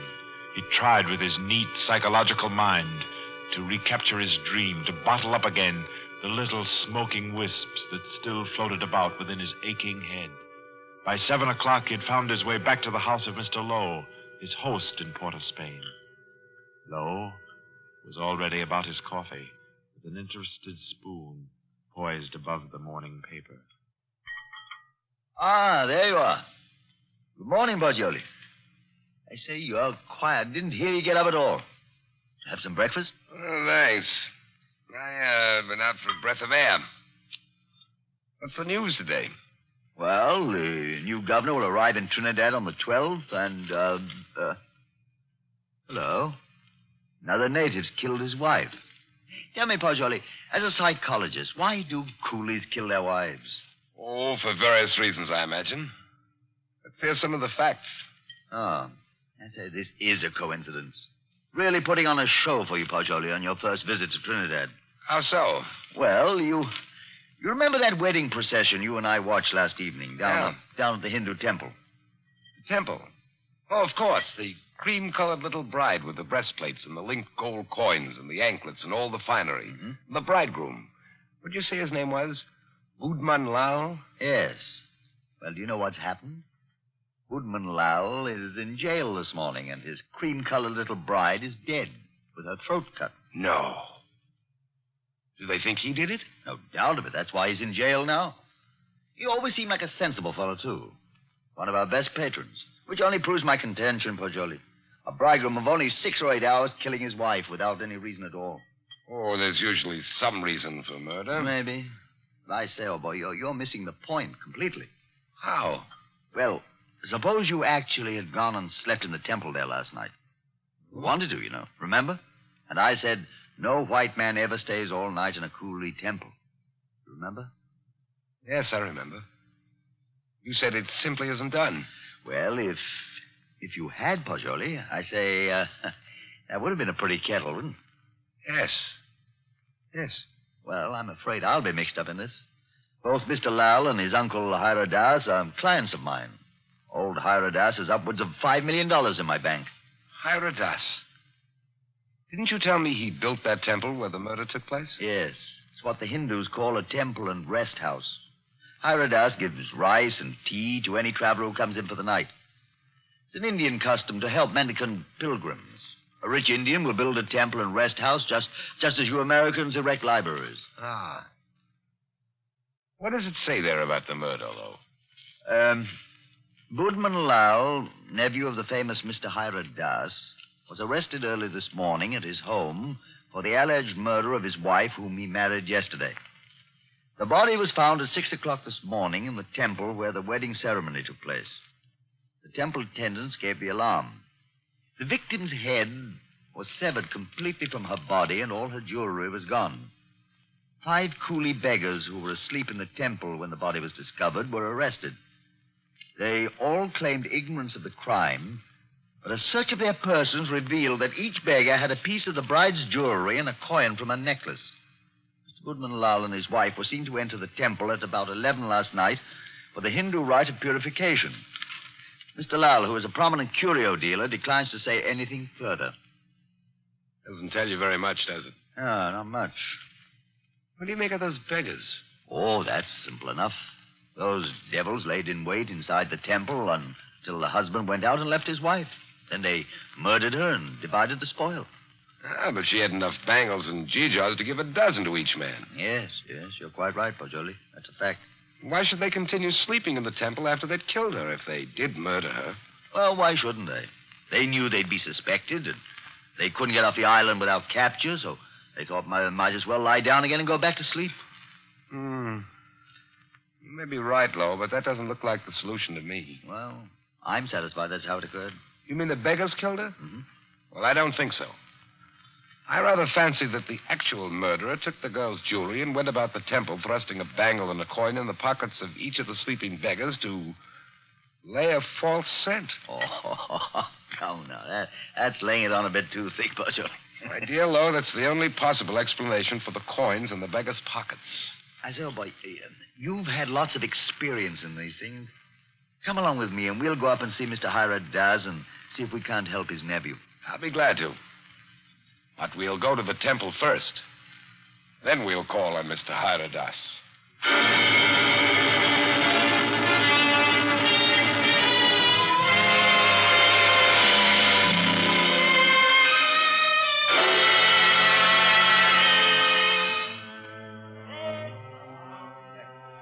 Well, here we are. In spite of the police guard at the door, the temple doesn't look sinister in the daylight. No, it just looks dirty. Let's go in and question the beggars. Excuse me, did any of you fellows hear noises in this temple last night? Oh, much sleep, Sahib. No noise. Policeman punch us wake this morning. Makes it still here. What's your name? Shuda Chand, Sahib. When did you go to sleep last night? When I ate rice and tea, Sahib. Mm-hmm.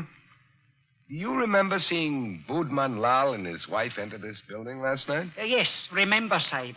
Did you see them go out? No, Sahib. No one remember go out. You were all asleep then, huh? All asleep, Sahib. Did you have any dreams during your sleep? Hear any noises? I dream bad dreams, Sahib. Huh? When policeman punched me awake this morning, I think dream has come true. And me, Sahib. Me, too. Me. You all have bad dreams? Yes, all have bad dreams. Look here, Pajoli. I don't see where this is getting us. I do think we ought to be getting on to old Hira Das's house. No, I think we can now entirely discard the theory that the beggars murdered the girls. On what grounds? They told you nothing except that they all had bad dreams. That's the reason. They all had wild, fantastic dreams. That suggests that they were given some sort of opiate in their rice or tea last night. It's quite improbable that 5 ignorant coolies would have wit enough to concoct such a piece of evidence as that. That's a fact, but I don't believe a Trinidad court would admit such evidence. We're not looking for legal evidence. We're after some indication of the real criminal. Now I suggest that we get on to the house of Hira Das.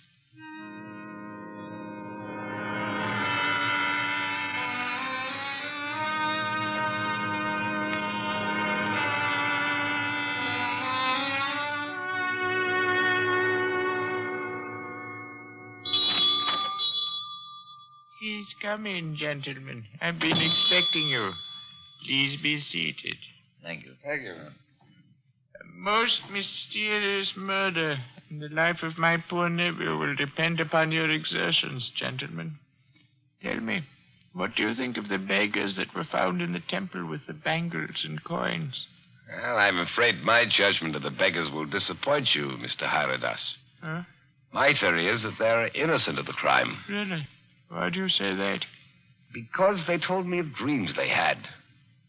All their dreams were very nearly identical. You are not English, sir. No Englishman would have thought of that. No, I'm American with a backlash sprinkling of Italian. My name's Paggioli. What is your profession, Mr. Paggioli? You are a detective? No, Mr. Das. I'm a psychologist. Ah, your soul is at least groping after knowledge. However, it gropes as a blind worm, Mr. Paggioli. And we must find the criminal who committed this crime, and thus restore my nephew Budman Lal to liberty. You can imagine what a blow this has been to me after I arranged this marriage for my nephew. You did? Arranged a marriage for a nephew who was in his 30s? Yes, Mr. Paggioli. I wanted him to avoid the pitfalls into which I fell. He was unmarried, and he'd already begun to add dollars to dollars. I did the same thing. Now, look at me. An empty old man in a foreign land. What good is this house where men of my own kind can't come and sit with me when I have no grandchildren to romp and play? No. I've piled up dollars and pounds. I've eaten the world, Mr. Paggioli, and found it bitter. Now here I am, an outcast. And why don't you go back to India, Mr. Hira Das? Why, Mr. Paggioli, my mind is half English. If I should return to Benares, I'd walk about thinking what the temples cost. How much was the value of the stone set in the eye of Krishna's image? If I would ever be one with my own people again, Mr. Pajoli, I must leave this Western mind and body here in Trinidad. That's very interesting and moving, but we were discussing your nephew, Budman Lal. Wait. In searching for the criminal, I would suggest you look for a moneyed man. Let me tell you my suspicions, and you can work out the details. What are they? I went out to the temple this morning to have the body of my poor murdered niece brought here to my villa for burial. I talked to the 5 beggars, and they told me there was a 6th sleeper in the temple last night. Was there indeed? Yes, Mr. Lowe. A white man. White man? Yes, Mr. Lowe. All 5 of the coolies and my man, Guka, told me it was true. But, Mr. Hiradas, decapitation is not an American mode of murder. American? I was speaking generally. I mean, a white man's method of murder. It is indicative in itself. I meant to call your attention to that point. It shows the white man was a highly educated man who had studied the mental habits of other peoples than his own. So he was enabled to give the crime an extraordinary resemblance to a Hindu crime.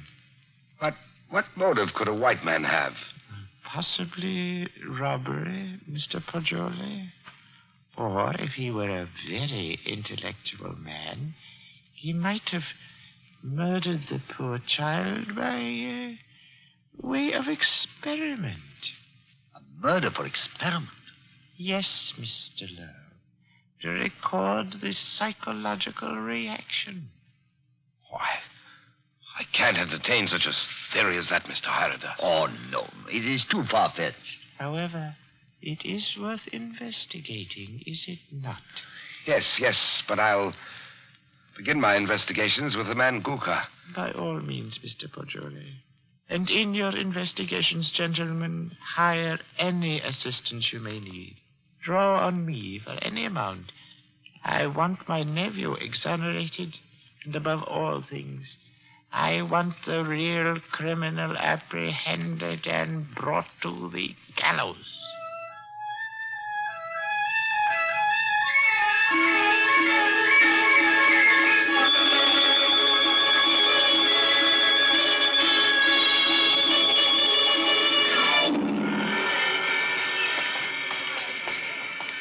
Oh, what do you think of that, Pajoli? White man in that temple. Sounds like pure fiction to me, to shield Budman Lal. You know, these fellows hang together like thieves. Say, it's a jolly good thing we didn't decide to sleep in the temple last night, isn't it?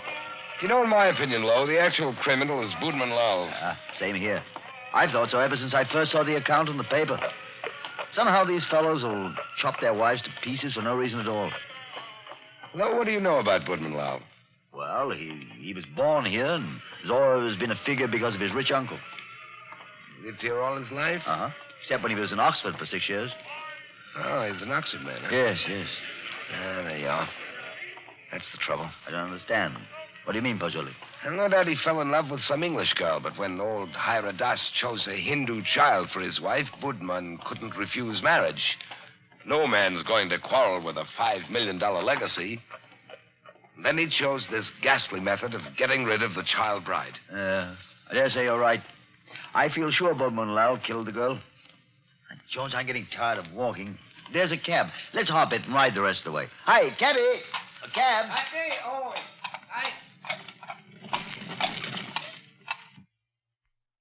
Well, aren't you coming?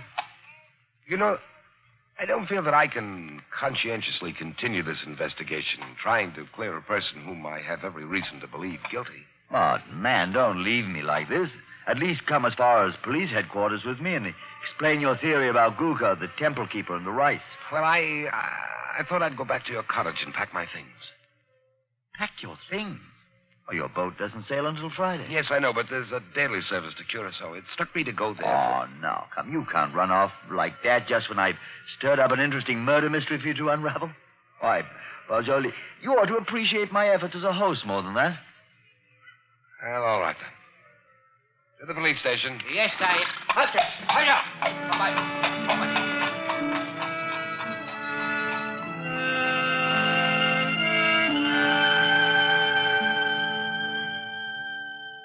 Chief Vickers, this is my friend, Mr. Pajoli.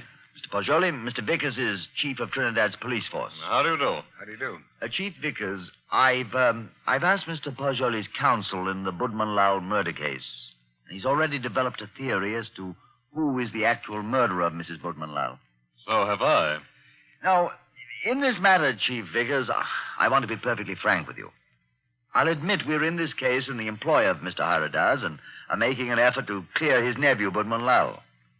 We felt confident you'd use the skill of the police department of Port of Spain to work out a theory clearing Budman Lal just as readily as you would to convict him. Our department usually devotes its time to conviction and not to clearing criminals. Yes, I know that, but if our theory will point out the actual murderer... What is your theory? Mr. Pajoli's deduction is based on the dreams of the men who were found in the temple. So Mr. Pajoli's deduction is based on dreams. It would be a remarkable coincidence, Mr. Vickers, if 5 men had lurid dreams simultaneously without some physical cause.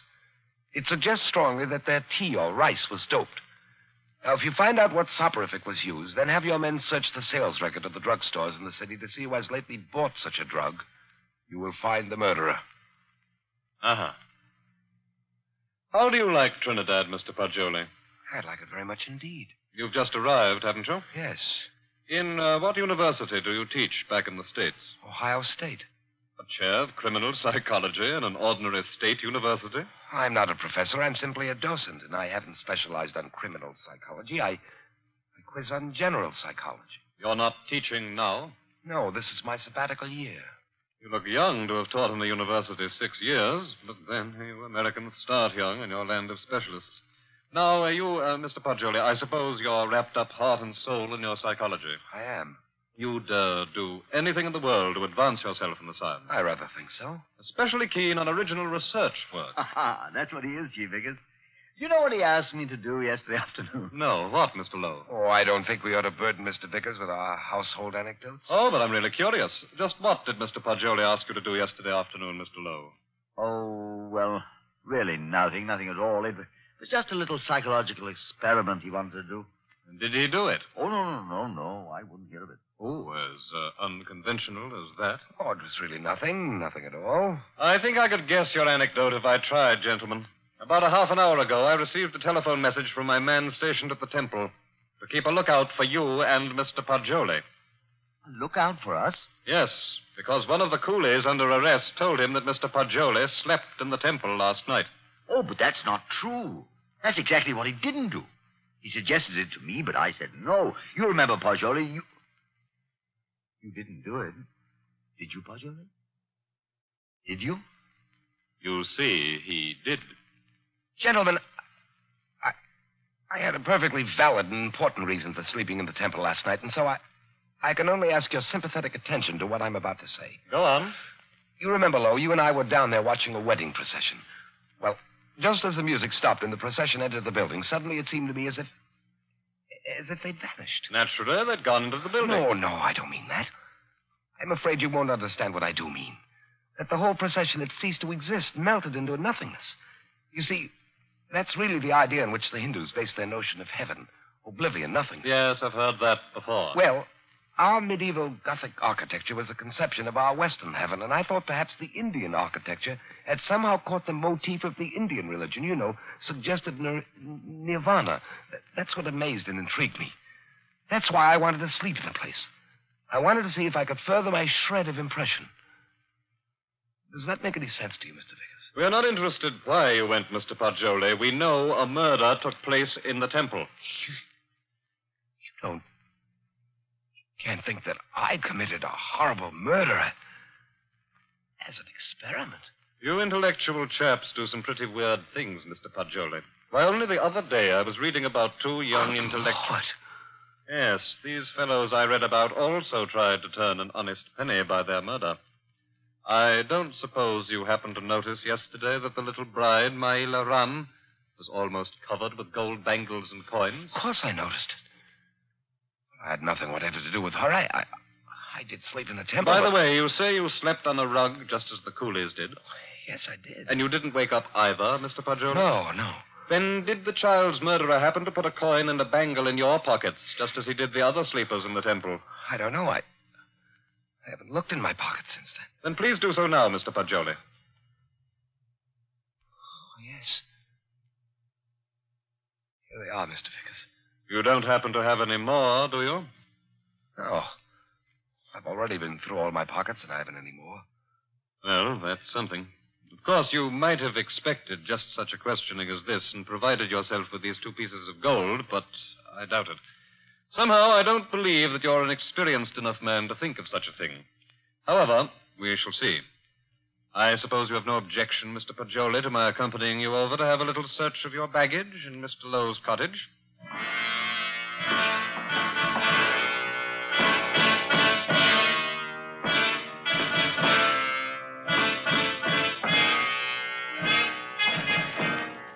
Now then, Mr. Paggioli, be so kind as to open your trunk.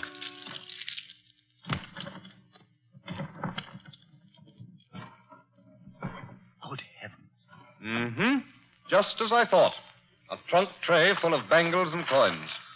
I'll say one thing for you, though, Mr. Paggioli. Your nerve almost got you by. But you can't believe that I did it.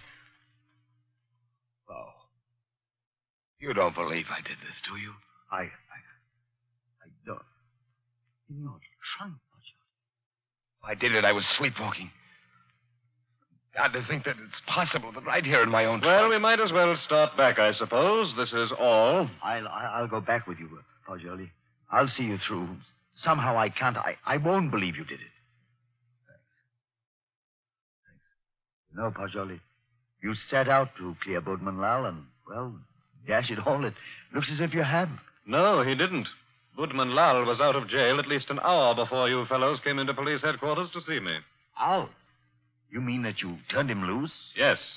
How's that, Chief Vickers? Because, Mr. Lowe, he didn't go to the temple at all with his wife last night. He went down to Queen's Park Hotel and played billiards till 1 o'clock. He called up a few friends and proved that easily enough. My word, that leaves nobody but... Yes, Paggioli. I don't know anything about it. If I did commit the murder, I was asleep.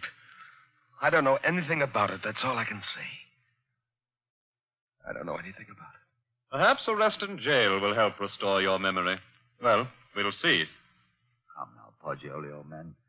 Don't be too downhearted. I promise you, I'll do everything I can.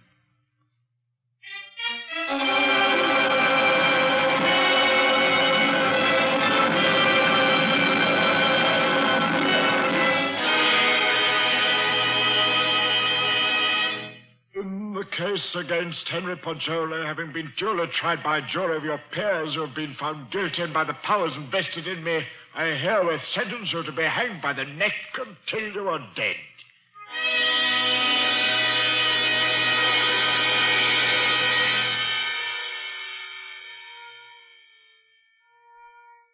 To recall a lost dream is the most tantalizing task ever a human brain was driven to. But if I lie still long enough on this bunk, perhaps I can recapture the dream I had in the temple last night. Yes. It seems to me that the image on the altar moved, and suddenly the dome overhead was opened and left me staring upward into a vast abyss, where I was alone in endless space, where all creatures and all matter that had ever been or ever would be were wrapped up in me, Paggioli. That was my dream. That's an odd thing. 6 men dreaming the same dream in different turns. There must be a physical cause for such a phenomenon. Of course. I've got it. Vickers!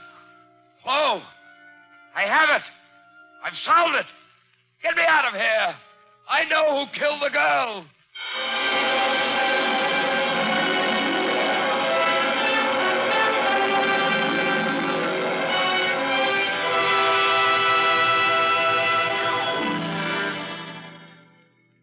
What is it, my friend?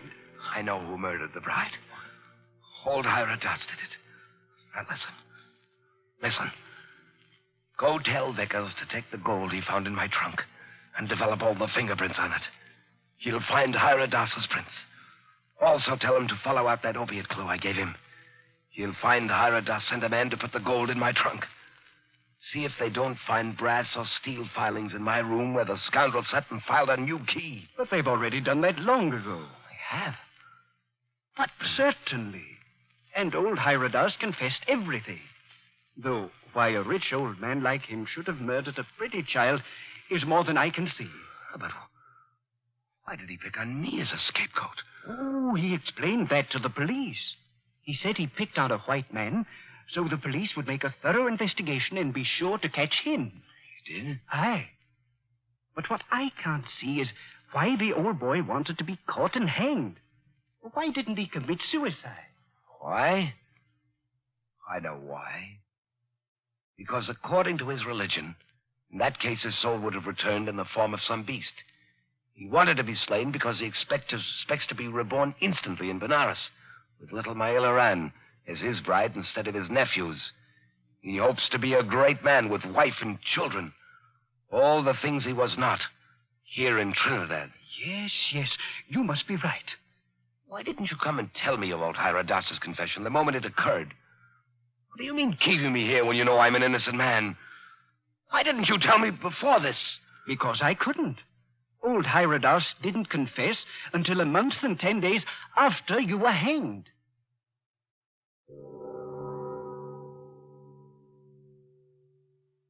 So ends A Passage to Benares, T.S. Stribling's tale of mysterious death and death mysterious. This was tonight's story of Suspense. Suspense is produced by William Spear. John Dietz was our guest director this evening. Tonight's radio drama was written by Carol Case and scored by Bernard Herrmann. Paul Stewart was Poggioli, Barry Kroger was Mr. Hira Das, and Horace Brem played Mr. Lowe. Others in the cast were Alan Hewitt and Guy Rep. Next week at this time, Columbia will bring you another selected story from the world's great literature of thrills, another study in suspense. This is Barry Kroger, and this is the Columbia Broadcasting System.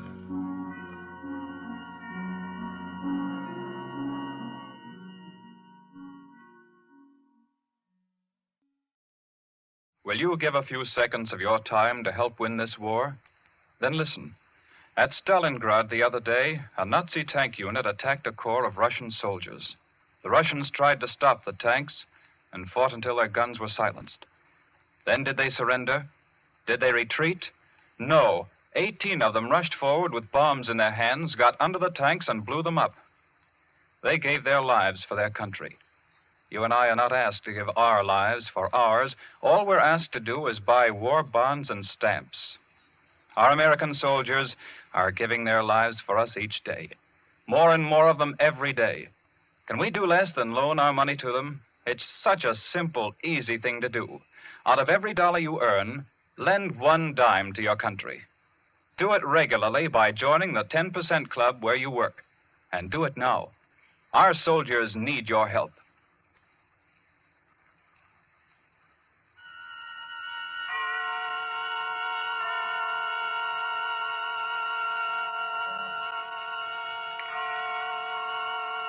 Columbia Network takes pleasure in bringing you Suspense.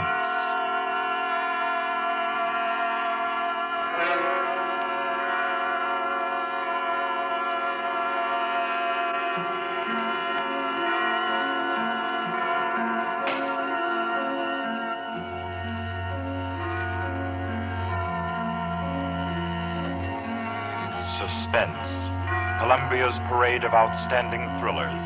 Produced by William Spear and scored by Bernard Herrmann. The notable melodramas from stage and screen, fiction and radio, presented each week to bring you to the edge of your chair, to keep you in suspense.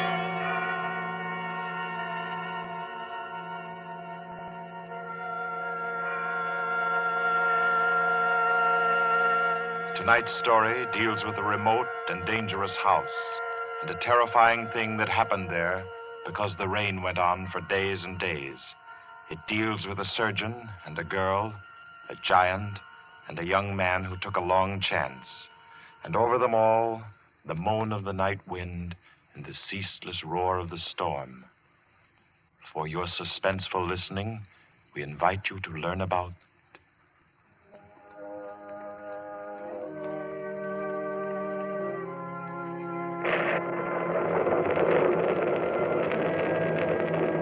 the Kettler method.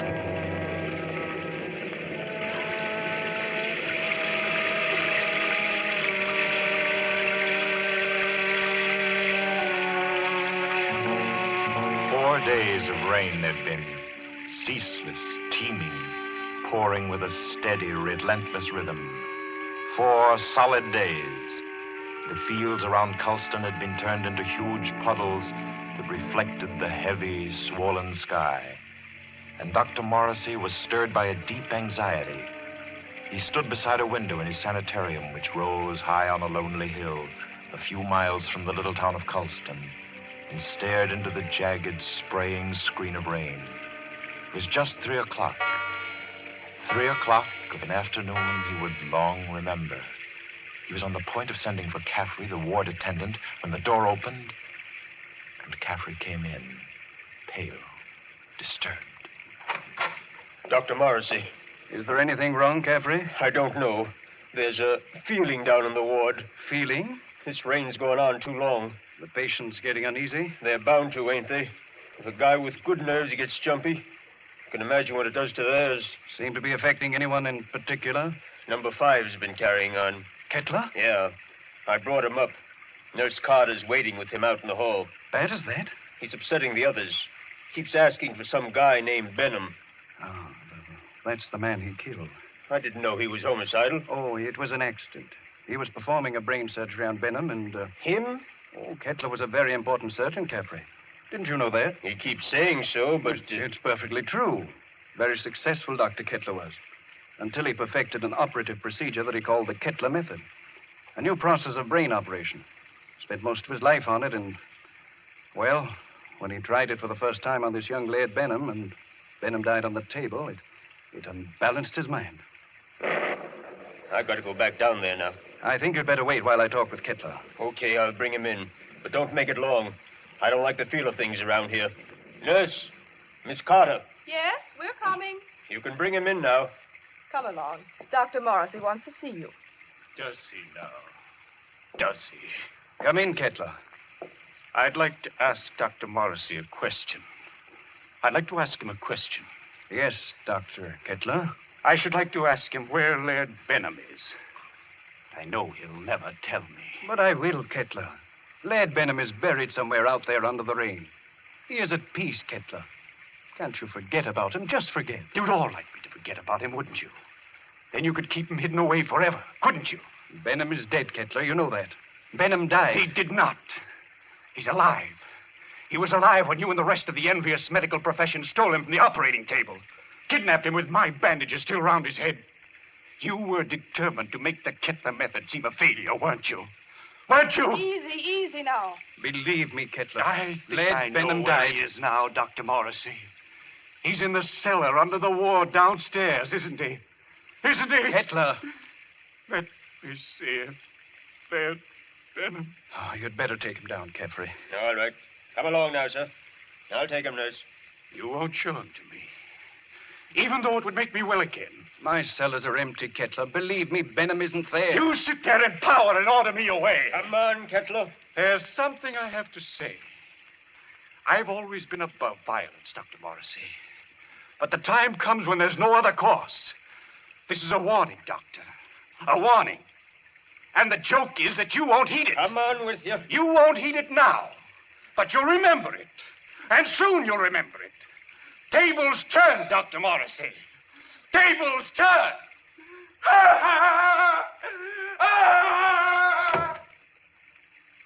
Poor thing. I'm afraid I'm failing with him. Failing completely. But you're not.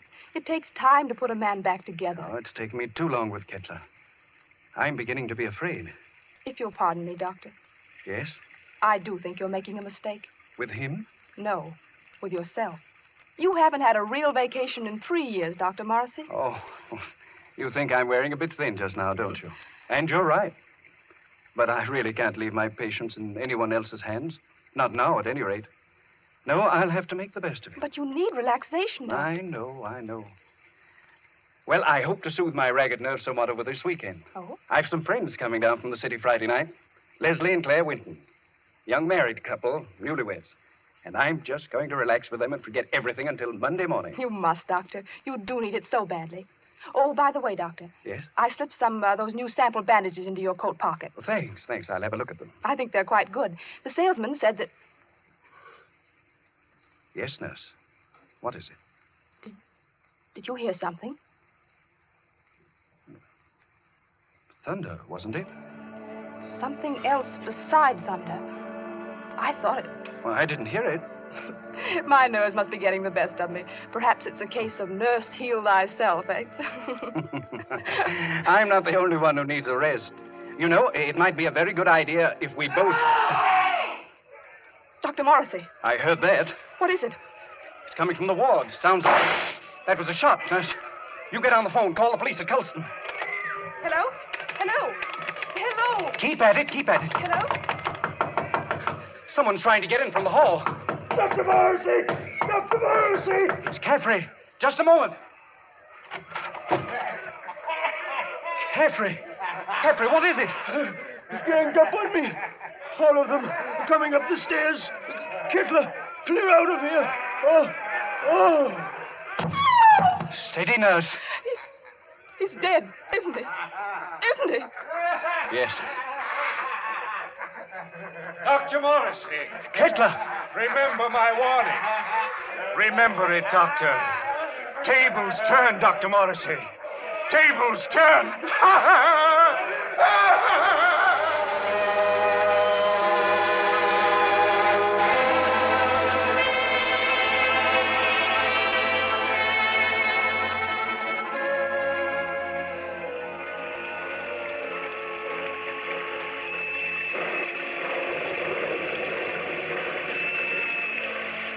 Rained for 3 more days. Friday night came, black, wet, and glistening. And the 8:15 express groaned into Colston Station, bringing Leslie and Claire Winton out from the city with their weekend luggage.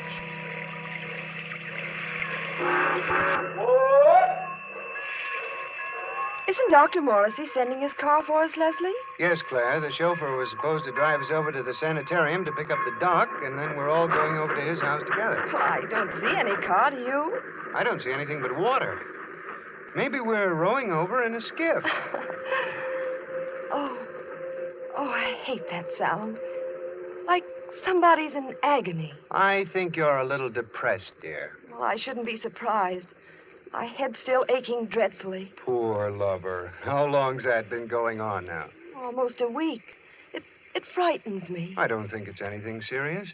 Waiting in the rain like this doesn't do it any good, I'm sure. I don't understand. Doc's usually so punctual. Right on the dot. You don't suppose we ought to call the sanitarium? You people for Dr. Morrissey, yes? Well, yes, we're the Wintons. Doc sent you to pick us up? I, Cato, Dr. Morrissey's chauffeur. You got luggage? Yes. Here it is. I take. You follow me to car. Come. We're coming. Leslie? Yes? He's tremendous, isn't he? He must be 6.5 feet tall. I'm over 6 myself, darling. He's nearer 8. That's a giant. Get those shoulders. He could snap me in two like a matchstick. Well, I hope he likes us. So do I, light of my life. Waiting. You come, please. But I really don't think he does. Coming.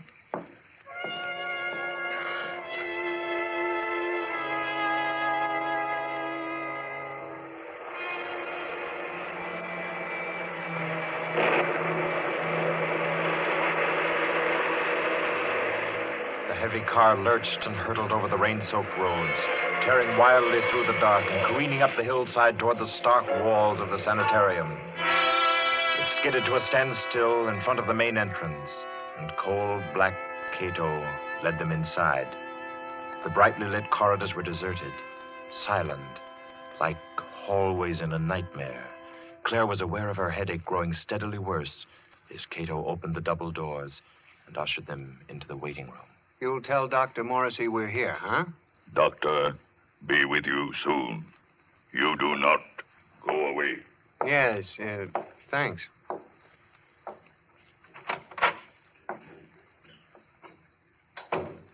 I hope we're not staying in here very long. It isn't very cheery, is it? Oh, I don't like places like this. I suppose it's very foolish of me, but I always feel as if I'm in some sort of danger. That's the headache again. Everything seems worse than it really is when you're not feeling well. Don't you always find... Leslie. Yeah? Listen. What is it? Somebody's knocking. Just a moment. Gracias a Dios. Who is it, Leslie? I don't know. What, you do not know me? I am Arturo Alvarez, the South American pianist. You have heard of me? Well, sure, I've heard of Arturo Alvarez, but I'd hardly expect to find him Leslie, humor him. Oh, of course, for a moment I forgot where I was. I've heard of you, Mr. Alvarez. Is there anything I can do for you? Will you help me? I must get out of this place. Oh, sure. I came here several days ago to be treated for a mild nervous trouble. And now they won't let me go. I am being held a prisoner. And tonight I am scheduled to give a concert at Carnegie Hall, and I must get out of here. Please, will you help me? Number 10 out of the ward again, I see. How many times must I tell you that is strictly against the rules? I was doing nothing wrong. I was only telling this gentleman that I must be at Carnegie Hall for my concert. Yes. I'm sure the gentleman was very interested. Cato. Yes, Doctor. Cato, you will escort number 10 back to the ward and see to it that he doesn't wander back into the waiting room. No, I will not be taken back to the ward. Help me. Oh, no. Help me, no. How strongly he believes in his delusion. Strange fantasy of a diseased mind. Seriously believes that he's Arturo Alvarez. He was telling me. Oh, I'm very sorry. I'm afraid I haven't been very cordial. Won't you sit down? Is there anything I can do for you? Well, you see, Dr. Morrissey invited us up for the weekend. Oh, yes, of course. He told me he was expecting you. Does he know we're here? I'm afraid not. Dr. Morrissey was unexpectedly called away on an emergency case, and I'm in charge of the sanitarium until he returns. Well, do you have any idea about when that'll be? Well, it's very hard to say. However, he asked me to ask you to wait and see to it that you're made comfortable. Let me see now. Your name is... Winton, Leslie Winton. And this is my wife, Claire. Yes. Permit me to introduce myself. I'm Dr. Kettler, Dr. Morrissey's assistant. What can I do for you? A bite of food or a drink, perhaps? I don't think so. There's nothing in the world I want so much as an aspirin. Aspirin? Yes, Doctor. She's had a headache that's been troubling her for days. It's terribly annoying. I can well imagine. Annoying and interesting. That is, to a man of my profession, of course. But if you will step into the inner office, I think I can offer you something a good deal more effective. Oh, I'd hate to trouble you. No trouble at all. I find these things most intriguing. Should I, Leslie? I think you might as well. Morrissey won't be back for a long time by the looks of things. You're quite right, Mr. Winton. Dr. Morrissey won't be back for a long, long time. Oh, well, then, which way do I go? Right this way. The large door on your left. You won't mind waiting alone, will you, darling? Oh, Mr. Winton shall make himself comfortable. There are cigarettes in the box, whiskey in the liquor cabinet, and a radio behind the ferns there. I'm sure he will be quite happy. After you, Mrs. Winton. If Dr. Morrissey comes in, let me know. I hope you'll find everything you want, sir. Thanks. By the way, Doctor. Yes? You said you had something better than aspirin. I didn't know there was anything better than aspirin for a headache. I have something, Mr. Winton. Really? It is a process which I invented myself. One that never fails. A little treatment, very effective and highly complicated, called the Kettler method. Please make yourself at home, Mr. Winton.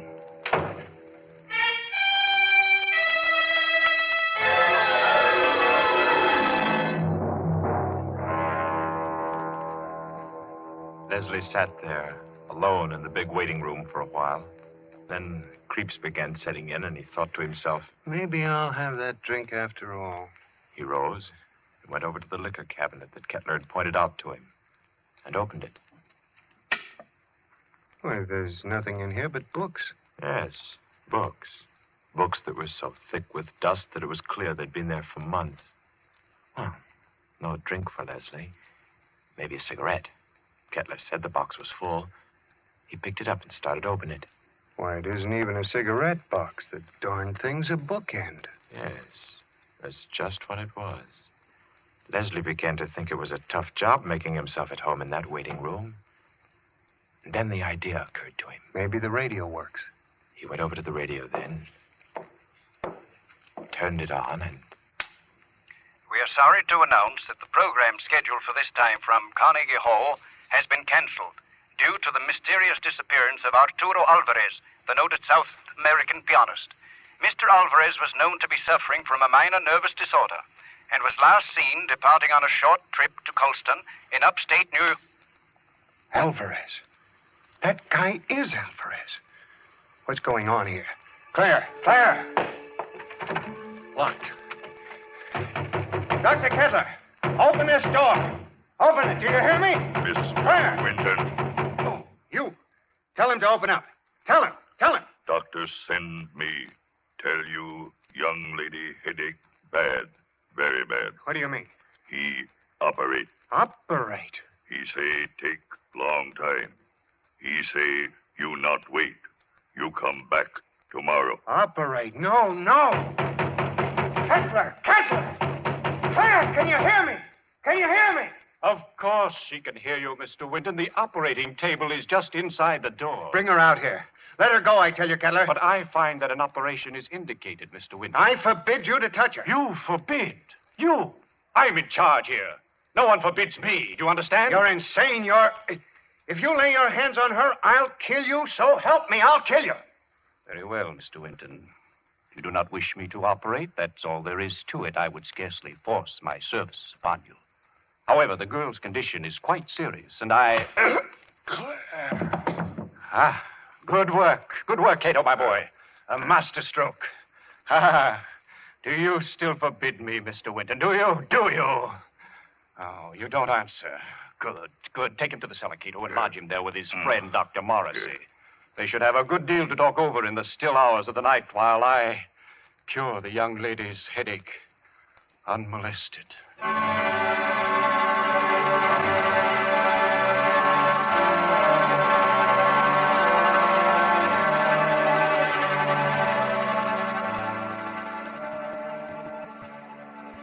You've got to pull yourself together, Leslie. Now try. Try to think. Cato brought you down a few moments ago. You've been hit in the head. Can you remember? Yes, I was talking to Kettler, trying to make him let Claire go. Claire? Oh, good Lord, Morrissey. Where is she? He's got her. Kettler? She's on that operating table up there. We've got to do something. We've got to do something. Well, I'm afraid there's not much we can do. I've been here for 3 days and nights. What happened? It was a nightmare come to life. I'd had Kettler in my office for treatment. Yeah? He was off on a wild tangent, insisting that I had a man whom he had killed hidden down here in the cellar. That I and the rest of the medical profession had kidnapped him off the operating table with his head still swathed. He thinks I've been keeping this venom from him all along, even though I've known that just one side of him would cure his mental disorders. He hates me with every fiber of his twisted brain. He's a dangerous case, Leslie.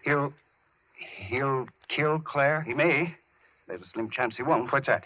Well, all the surgical instruments are locked away. It's possible they may not be able to find them. Isn't there any way we can get out of here? Well, wouldn't I have used it? Where does that corridor lead to? To the staircase that goes to the first floor. Well? Not a chance. Comes out in the operating room, and they keep that door locked as tight as a drum.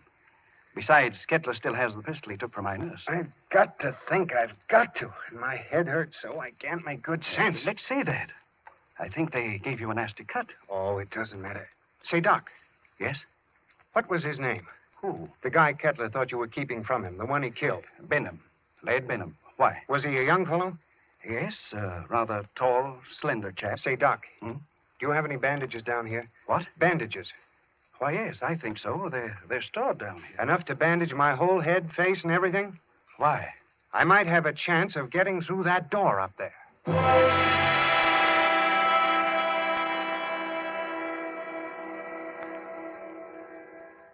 Please, let me go now.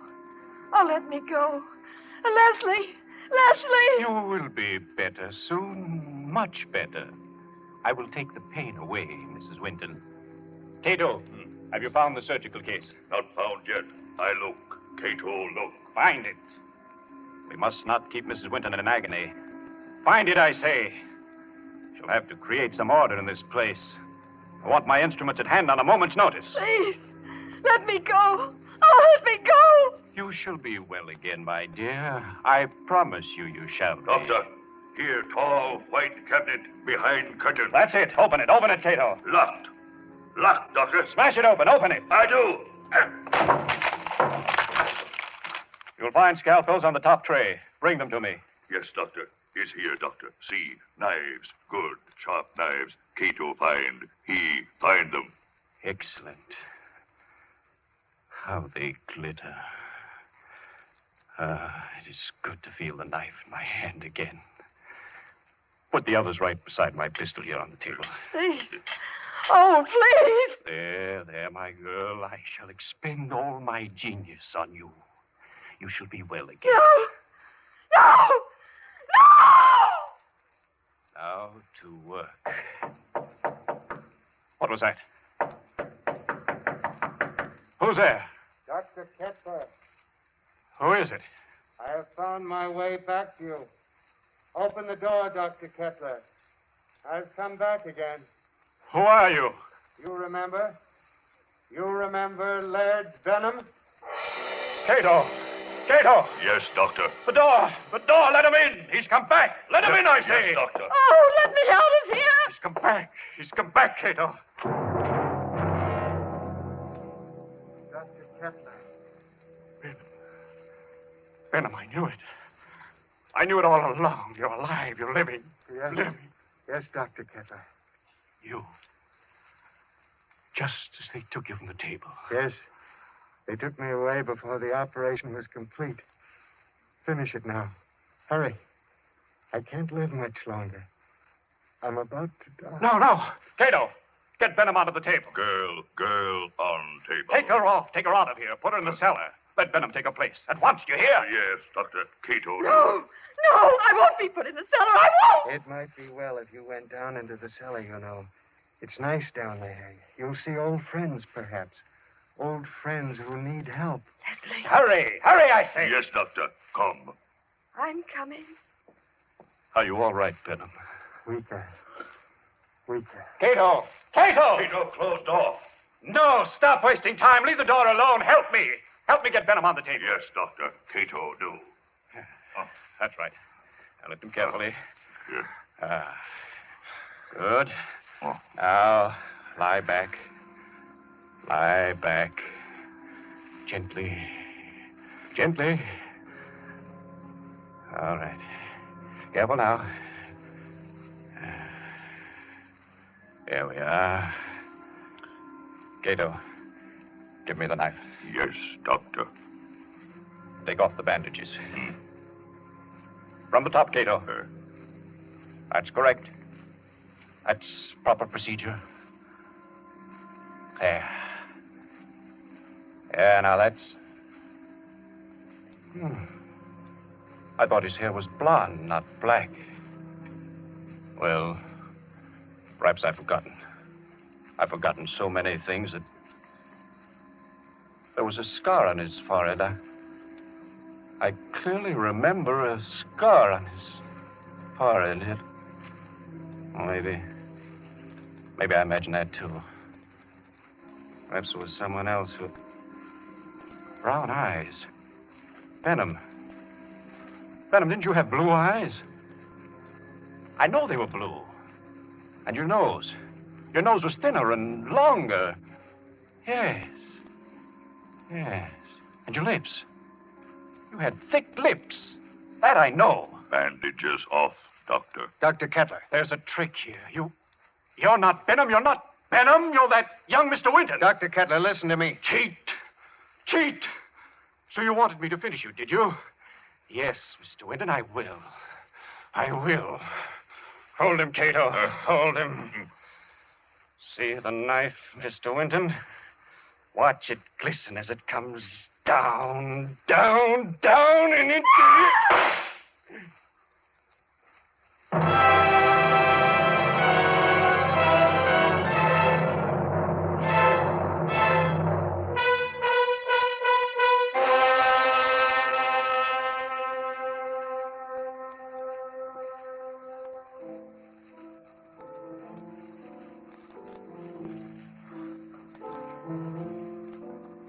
wonderful.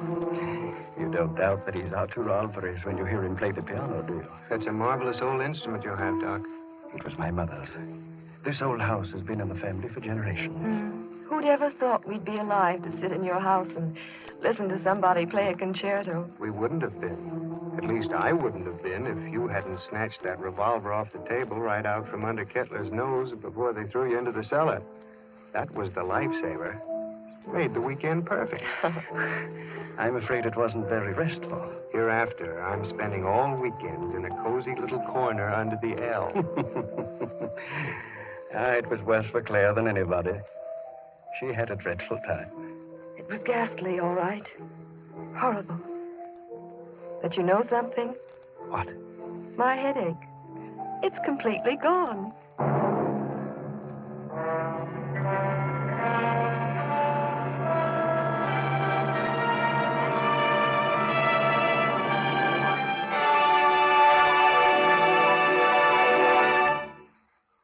So ends the Kettler method, the tale of a memorable weekend and a long-awaited dead man who didn't return after all. This was tonight's story of Suspense.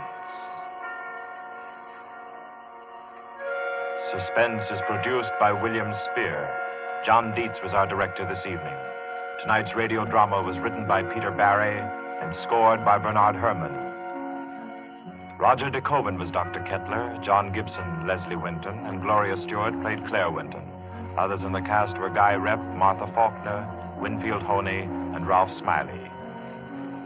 Next week at this time, Columbia will bring you another selected story from the world's great literature of thrills. Another study in suspense. This is Barry Kroger, and this is the Columbia Broadcasting System.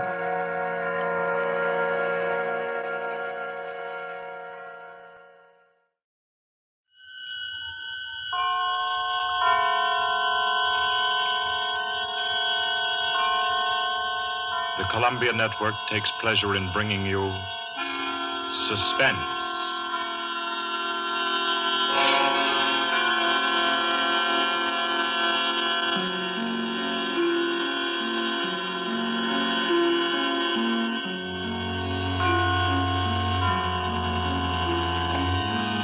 Suspense, Columbia's parade of outstanding thrillers, produced and directed by William Spear and scored by Bernard Herrmann. The notable melodramas from stage and screen, fiction and radio, presented each week to bring you to the edge of your chair, to keep you in suspense.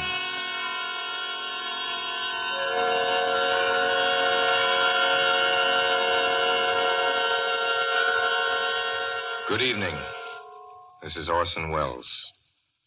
I'm very happy I am to be back in the United States and back on the Columbia Network, even for so short a visit as this one. Back with old friends like Johnny Dietz, who is tonight's director, and Bernard Herrmann. The Mercury Theater presented tonight's radio play for the first time last year. We came right out then and hailed it as a classic of the medium. Nobody argued the point. A lot of people asked us to do it again, so it's gratifying to get the chance now. And to find a favorite of ours in this distinguished anthology of spook shows. Personally, I've never met anybody who didn't like a good ghost story.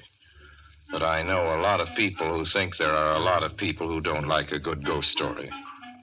For the benefit of these, at least, I go on record at the outset of this evening's entertainment with the sober assurance that although blood may be curdled on this program, none will be spilt. There's no shooting, knifing, throttling, axing, or poisoning here. No clanking chains, no cobwebs, no bony and/or hairy hands appearing from secret panels, or, better yet, bedroom curtains. If it's any part of that dear old phosphorescent foolishness that people who don't like ghost stories don't like, then again, I promise you, we haven't got it. Not tonight. What we do have is a thriller. it's half as good as we think it is, you can call it a shocker. It's already been called a real Orson Welles story. Now, frankly, I don't know what this means. I've been on the air directing and acting in my own shows for quite a while now, and I don't suppose I've done more than half a dozen thrillers in all that time. Honestly, I don't think even that many, but it seems I do have a reputation for the uncanny. Quite possibly, a little escapade of mine involving a couple of planets, which shall be nameless, is responsible. Doesn't really matter. Don't think I disapprove of thrillers. I don't. A story doesn't have to appeal to the heart. It can also appeal to the spine. Sometimes you want your heart to be warmed, and sometimes you want your spine to tingle. The tingling, it's to be hoped, will be quite audible as you listen tonight to The Hitchhiker. That's the name of our story, The Hitchhiker.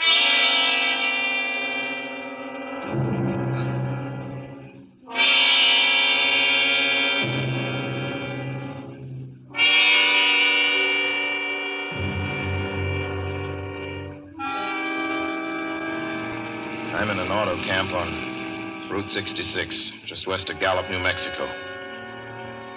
If I tell it, perhaps it'll help me. Keep me from going crazy. I gotta tell this quickly. I'm not crazy now. I feel perfectly well, except that I'm running a slight temperature. My name is Ronald Adams. I'm 36 years of age, unmarried, tall, dark, with a black mustache. I drive a 1940 Buick, license number 6Y175189. I was born in Brooklyn. All this I know. I know that I'm at this moment perfectly sane. That it's not me who's gone mad. It's something else. Something utterly beyond my control. I've got to speak quickly. At any minute, the link may break. This may be the last thing I ever tell on Earth. The last night I ever see the stars. 6 days ago, I left Brooklyn to drive to California. Goodbye, son. Good luck to you, my boy. Goodbye, Mother. Here, give me a kiss, and I'll go. I'll come out with you to the car. Oh, no, it's raining. Stay here at the door. Hey, what's this? Tears? I thought you'd promised me you wouldn't cry. I know, dear. I'm sorry. But I do hate to see you go. I'll be back. It'll only be on the coast 3 months. Oh, it isn't that. It's just the trip. Ronald, I wish you weren't driving. Oh, Mother, there you go again. People do it every day. I know, but you'll be careful, won't you? Promise me you'll be extra careful. Don't fall asleep or drive fast or pick up any strangers on the road. Oh, gosh. I think I was still 17 here, you told me. Oh. And wire me as soon as you get to Hollywood. Won't you, son? Of course I will. Don't you worry. There's nothing going to happen. It's just 8 days of perfectly simple driving on smooth, decent, civilized roads with a hot dog or a hamburger stand every 10 miles.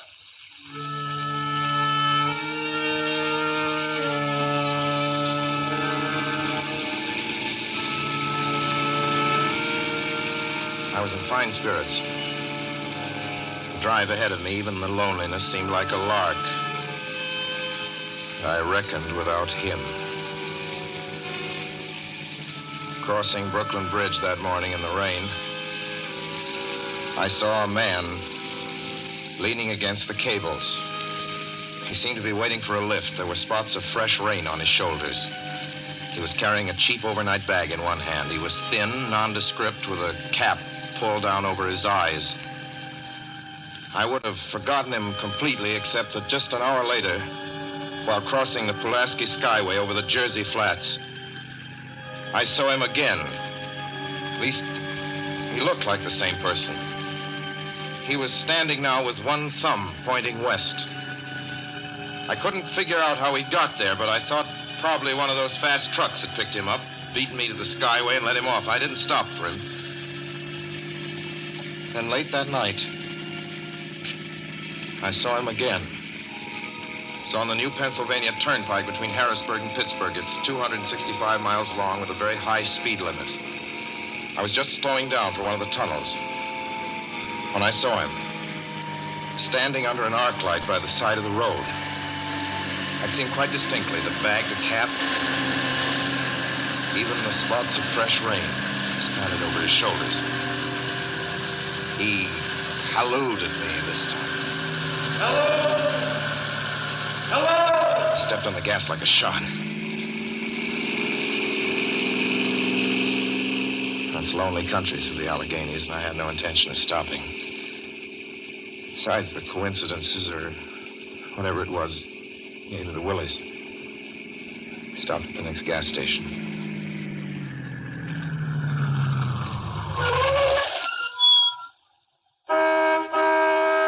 Yes, sir. Fill her up. Certainly, sir. Check your oil, sir? No, thanks.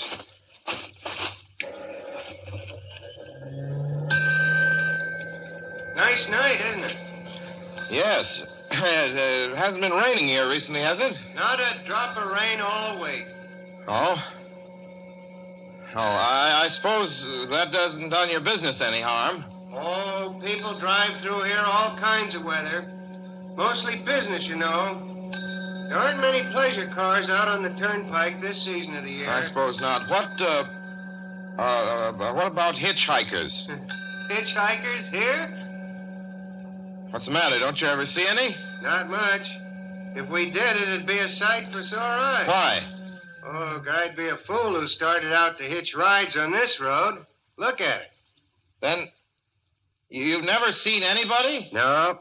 Maybe they get the lift before the turnpike starts. I mean, you know, just before the toll house. But then it'd be a mighty long ride. Most cars wouldn't want to pick up a guy for that long a ride. And you know, this is pretty lonesome country here. Mountains and woods. You ain't seen anybody like that, have you? No. Oh, no, not at all. It's just a technical question. I see. Well, that'll be just $1.49 with the tax.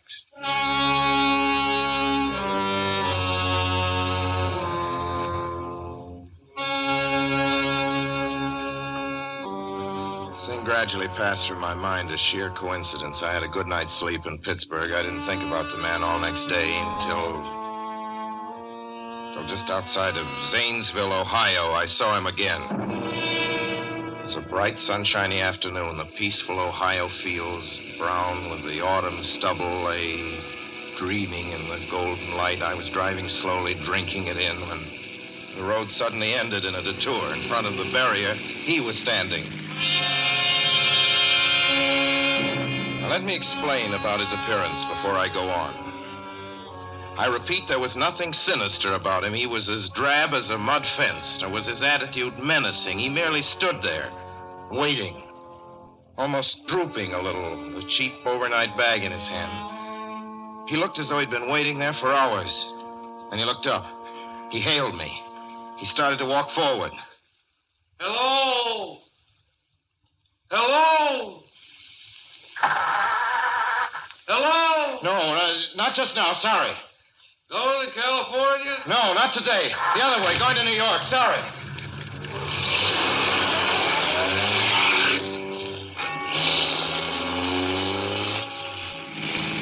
After I got the car back on the road again, I felt like a fool. Yet the thought of picking him up, of having him sit beside me, was somehow unbearable. At the same time, I felt more than ever unspeakably alone.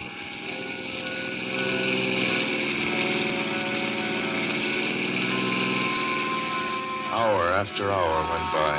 Fields, the towns ticked off one by one. The light changed. I knew now that I was going to see him again.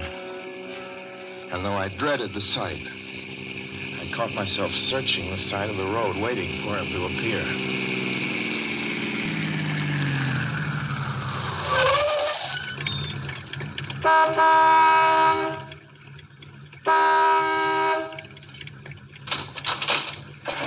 Yeah, what is it? What do you want? Sell sandwiches and pop here, don't you? Yeah, we do in the daytime. But we're closed up now for the I know, night. but I was wondering if you could possibly have a cup of coffee, black coffee, just... No, not this time of night, mister. My wife's the cook. She's in bed. No, don't shut the door, please. Listen, just a minute ago... Just a minute ago, there was a man standing here right beside the stand, a suspicious-looking man. I don't mean to disturb it. You see, I was driving along when I just happened to look, and there he was. How's he doing? For nothing. You've been taking a nip, that's what you've been doing. Now, on your way before I call out Sheriff Oakes.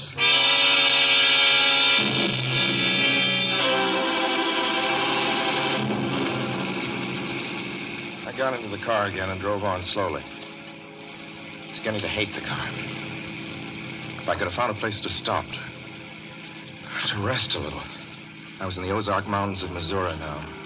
A few resort places there were closed, only an occasional log cabin, seemingly deserted.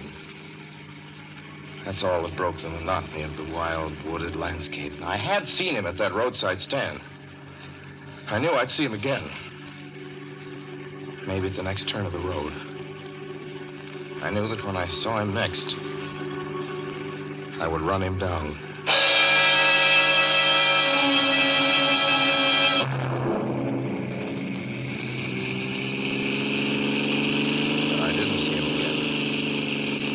I didn't see him until late next afternoon.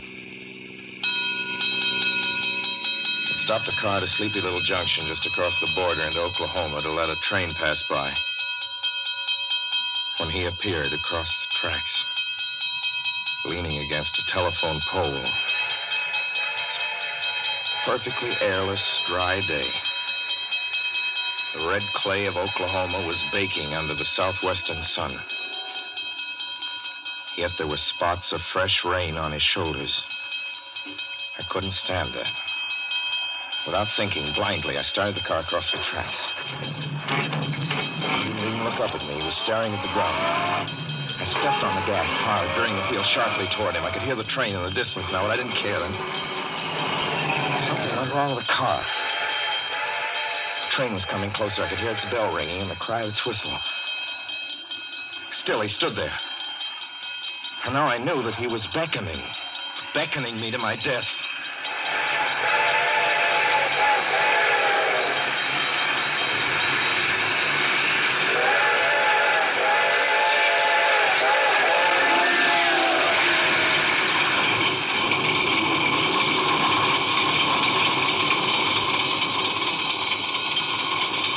Oh, I frustrated him that time. The starter worked at last. I managed to back up. When the train passed, he was gone. I was all alone in the hot, dry afternoon.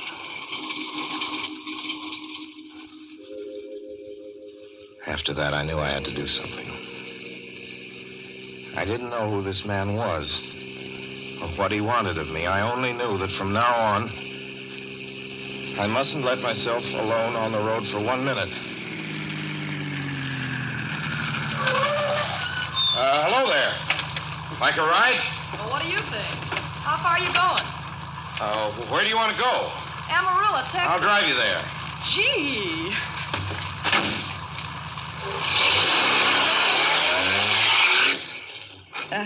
You mind if I take off my shoes? My dogs are killing me. Go right ahead. Oh, gee, what a break this is. Hitchhike much? Sure. Only it's tough sometimes in these great open spaces to get the break. I should think it would be, though I'll bet you get a good pickup in a fast car. If you did, you could get places faster than, say, another person in another car, couldn't you? I don't get you. Well, take me, for instance. Suppose I'm driving across the country, say, at a nice, steady clip, about 45 miles an hour. Couldn't a girl like you just standing beside the road waiting for a lift beat me to town? Or any town, provided she got picked up every time in the car doing from 65 to 70 miles an hour? I don't know. What difference does it make? Oh, no difference. It's just a crazy idea I had sitting here in the car. Oh, imagine spending your time in a swell car thinking of things like that. What would you do instead? What would I do? If I was a good-looking fella like yourself, why, I just enjoy myself every minute of the time.